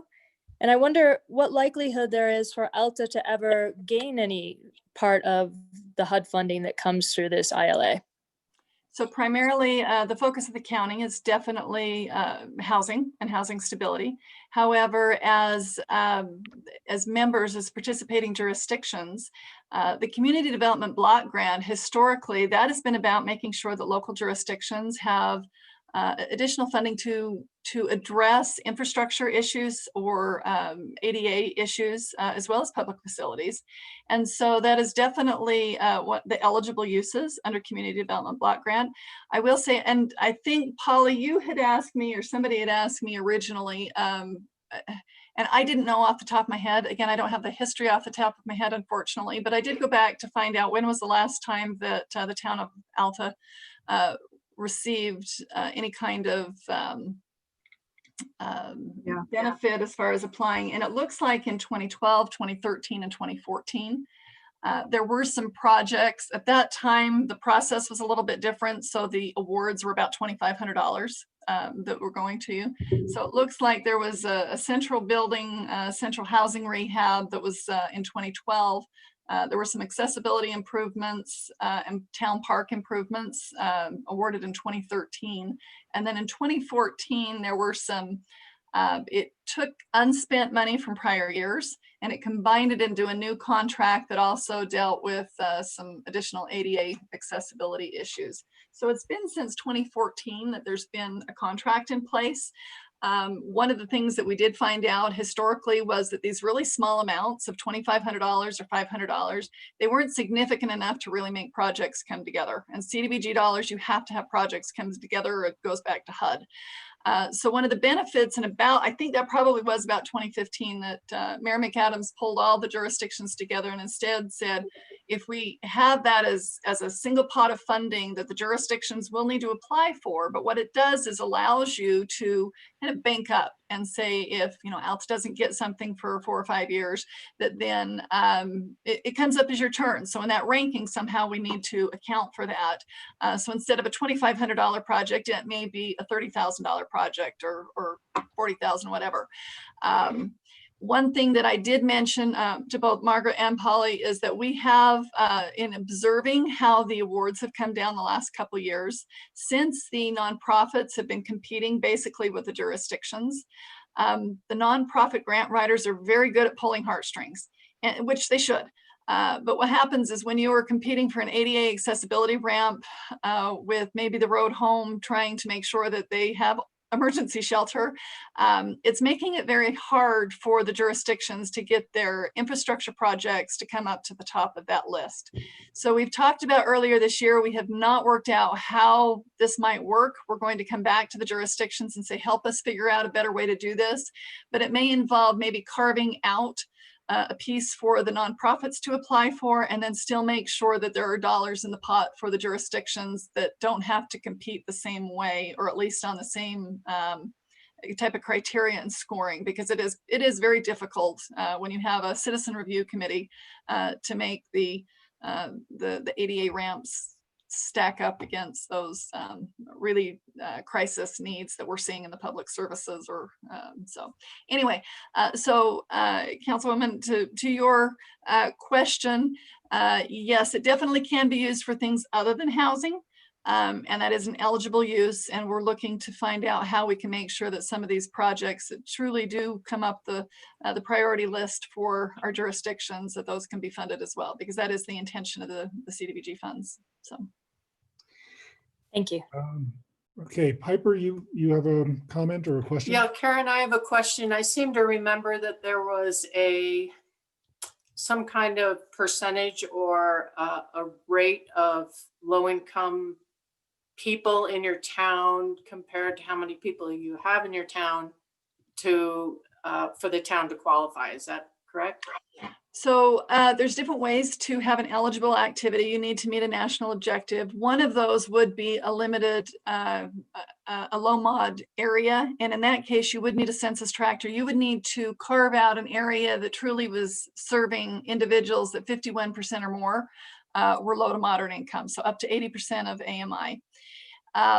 Another way to meet one of the national objective is a low to moderate income clientele. And so that can be done if you have a public facility that is serving 51% or more clientele that have some kind of an eligibility screening that shows that the majority of the clientele served by that public facility or served by that infrastructure improvement are low to moderate income. There is an urgent need and a blight, also national objective that's rarely met just because of the requirements. But there are also some ADA accessibility that kind of trumps everything.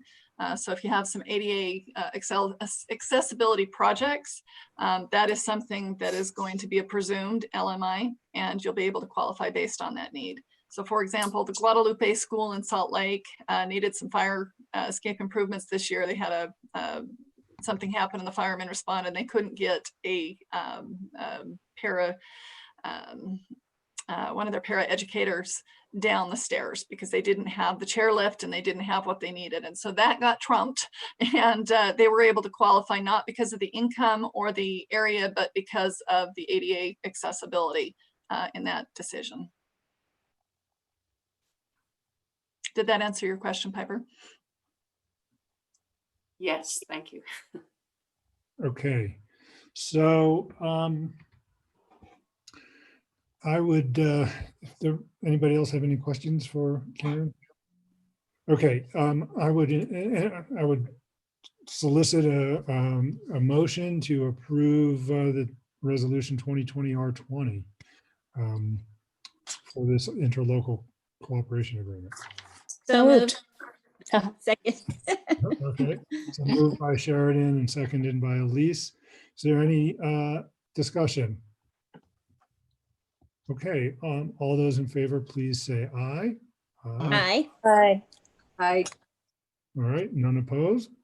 Okay, thank you, Karen. Thank you so much. I will drop off. Thank you, Karen. Appreciate all of you. Bye-bye. Yeah, you can let the county know we're in.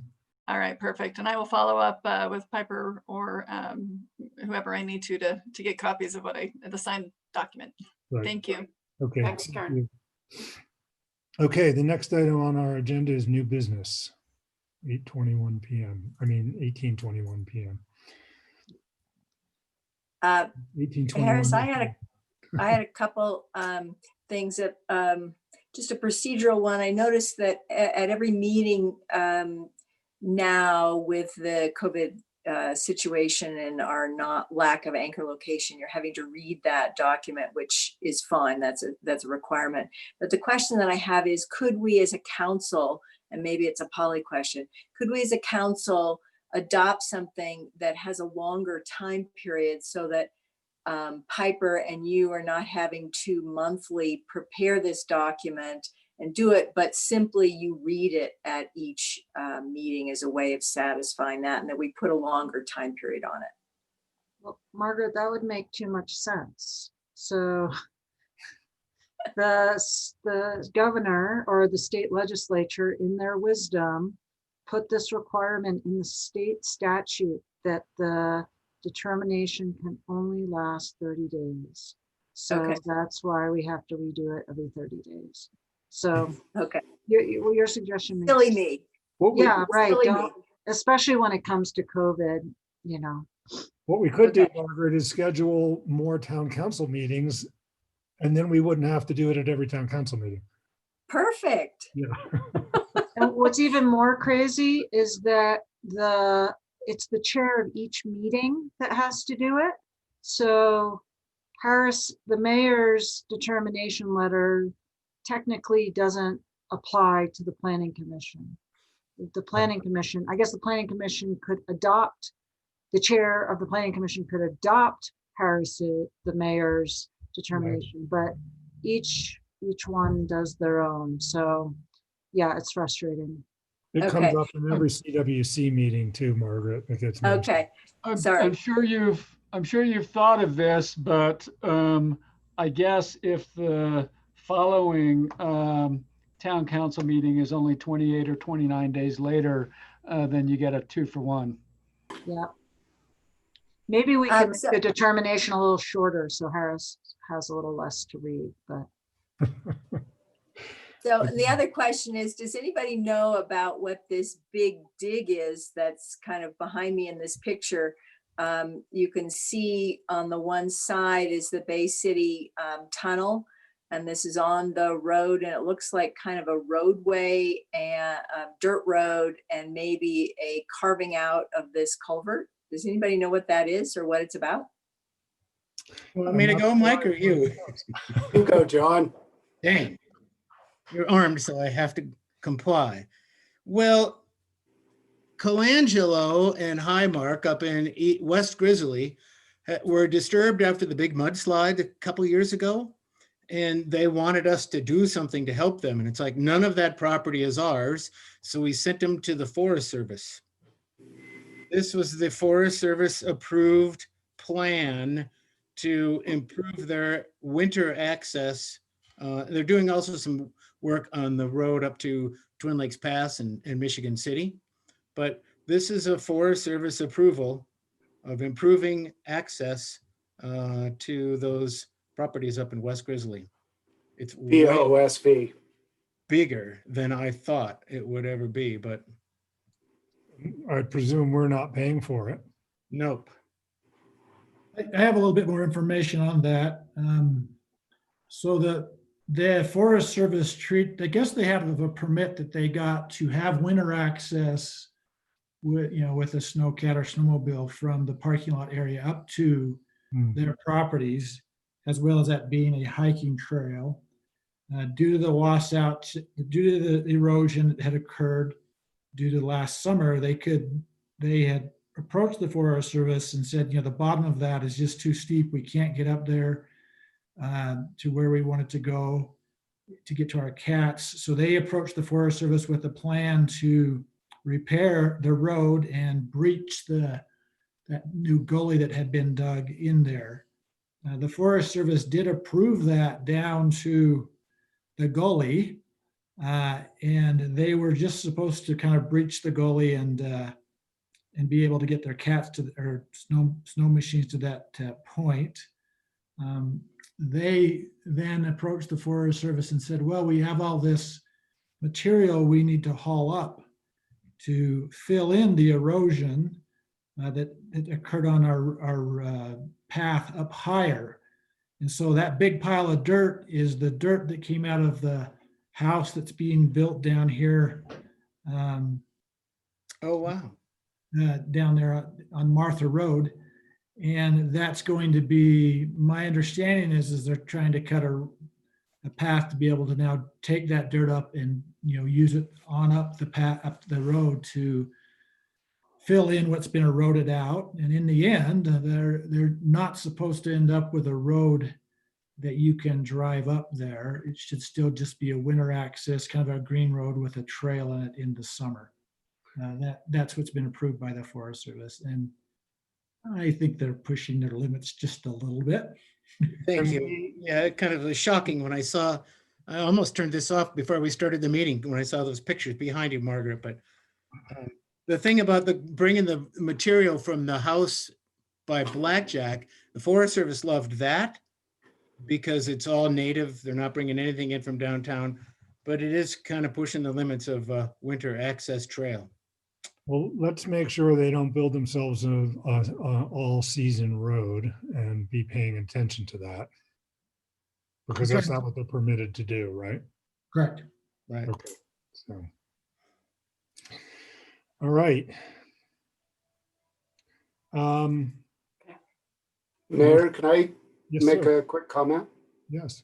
And sorry, I realize I'm not part of the council, but you know, every year at this time, I'm compelled to say something, and you know, that something is Friday marks the 19th anniversary of the September 11th attacks on the World Trade Center and the loss of 2,977 Americans. And please take a moment and think about that, as I know we all will. Thanks. Maybe more people than that, like we heard about today from Jay. Oh, yeah.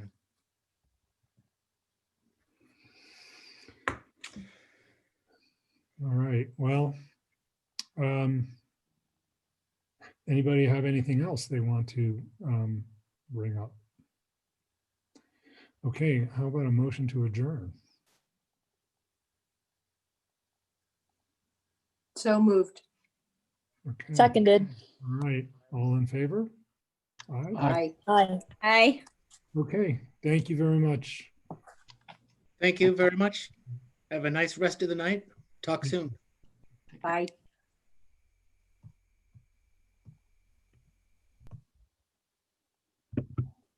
Hi, Polly. Hi. Hey, thanks for your help with Alicia. She said you were really helpful. So I told her to join on and see how it went. she said she might, but they were trying to get their packet out. I don't know.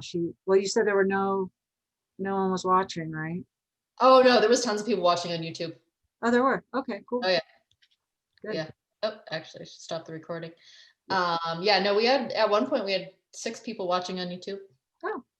Plus, I mean, for us, that's a lot. I know that's not a, Can people comment on YouTube or no? No. Well, actually, I did see. You're still recording, by the way. No, it's paused. Okay. We are live, though. I'll stop the broadcast.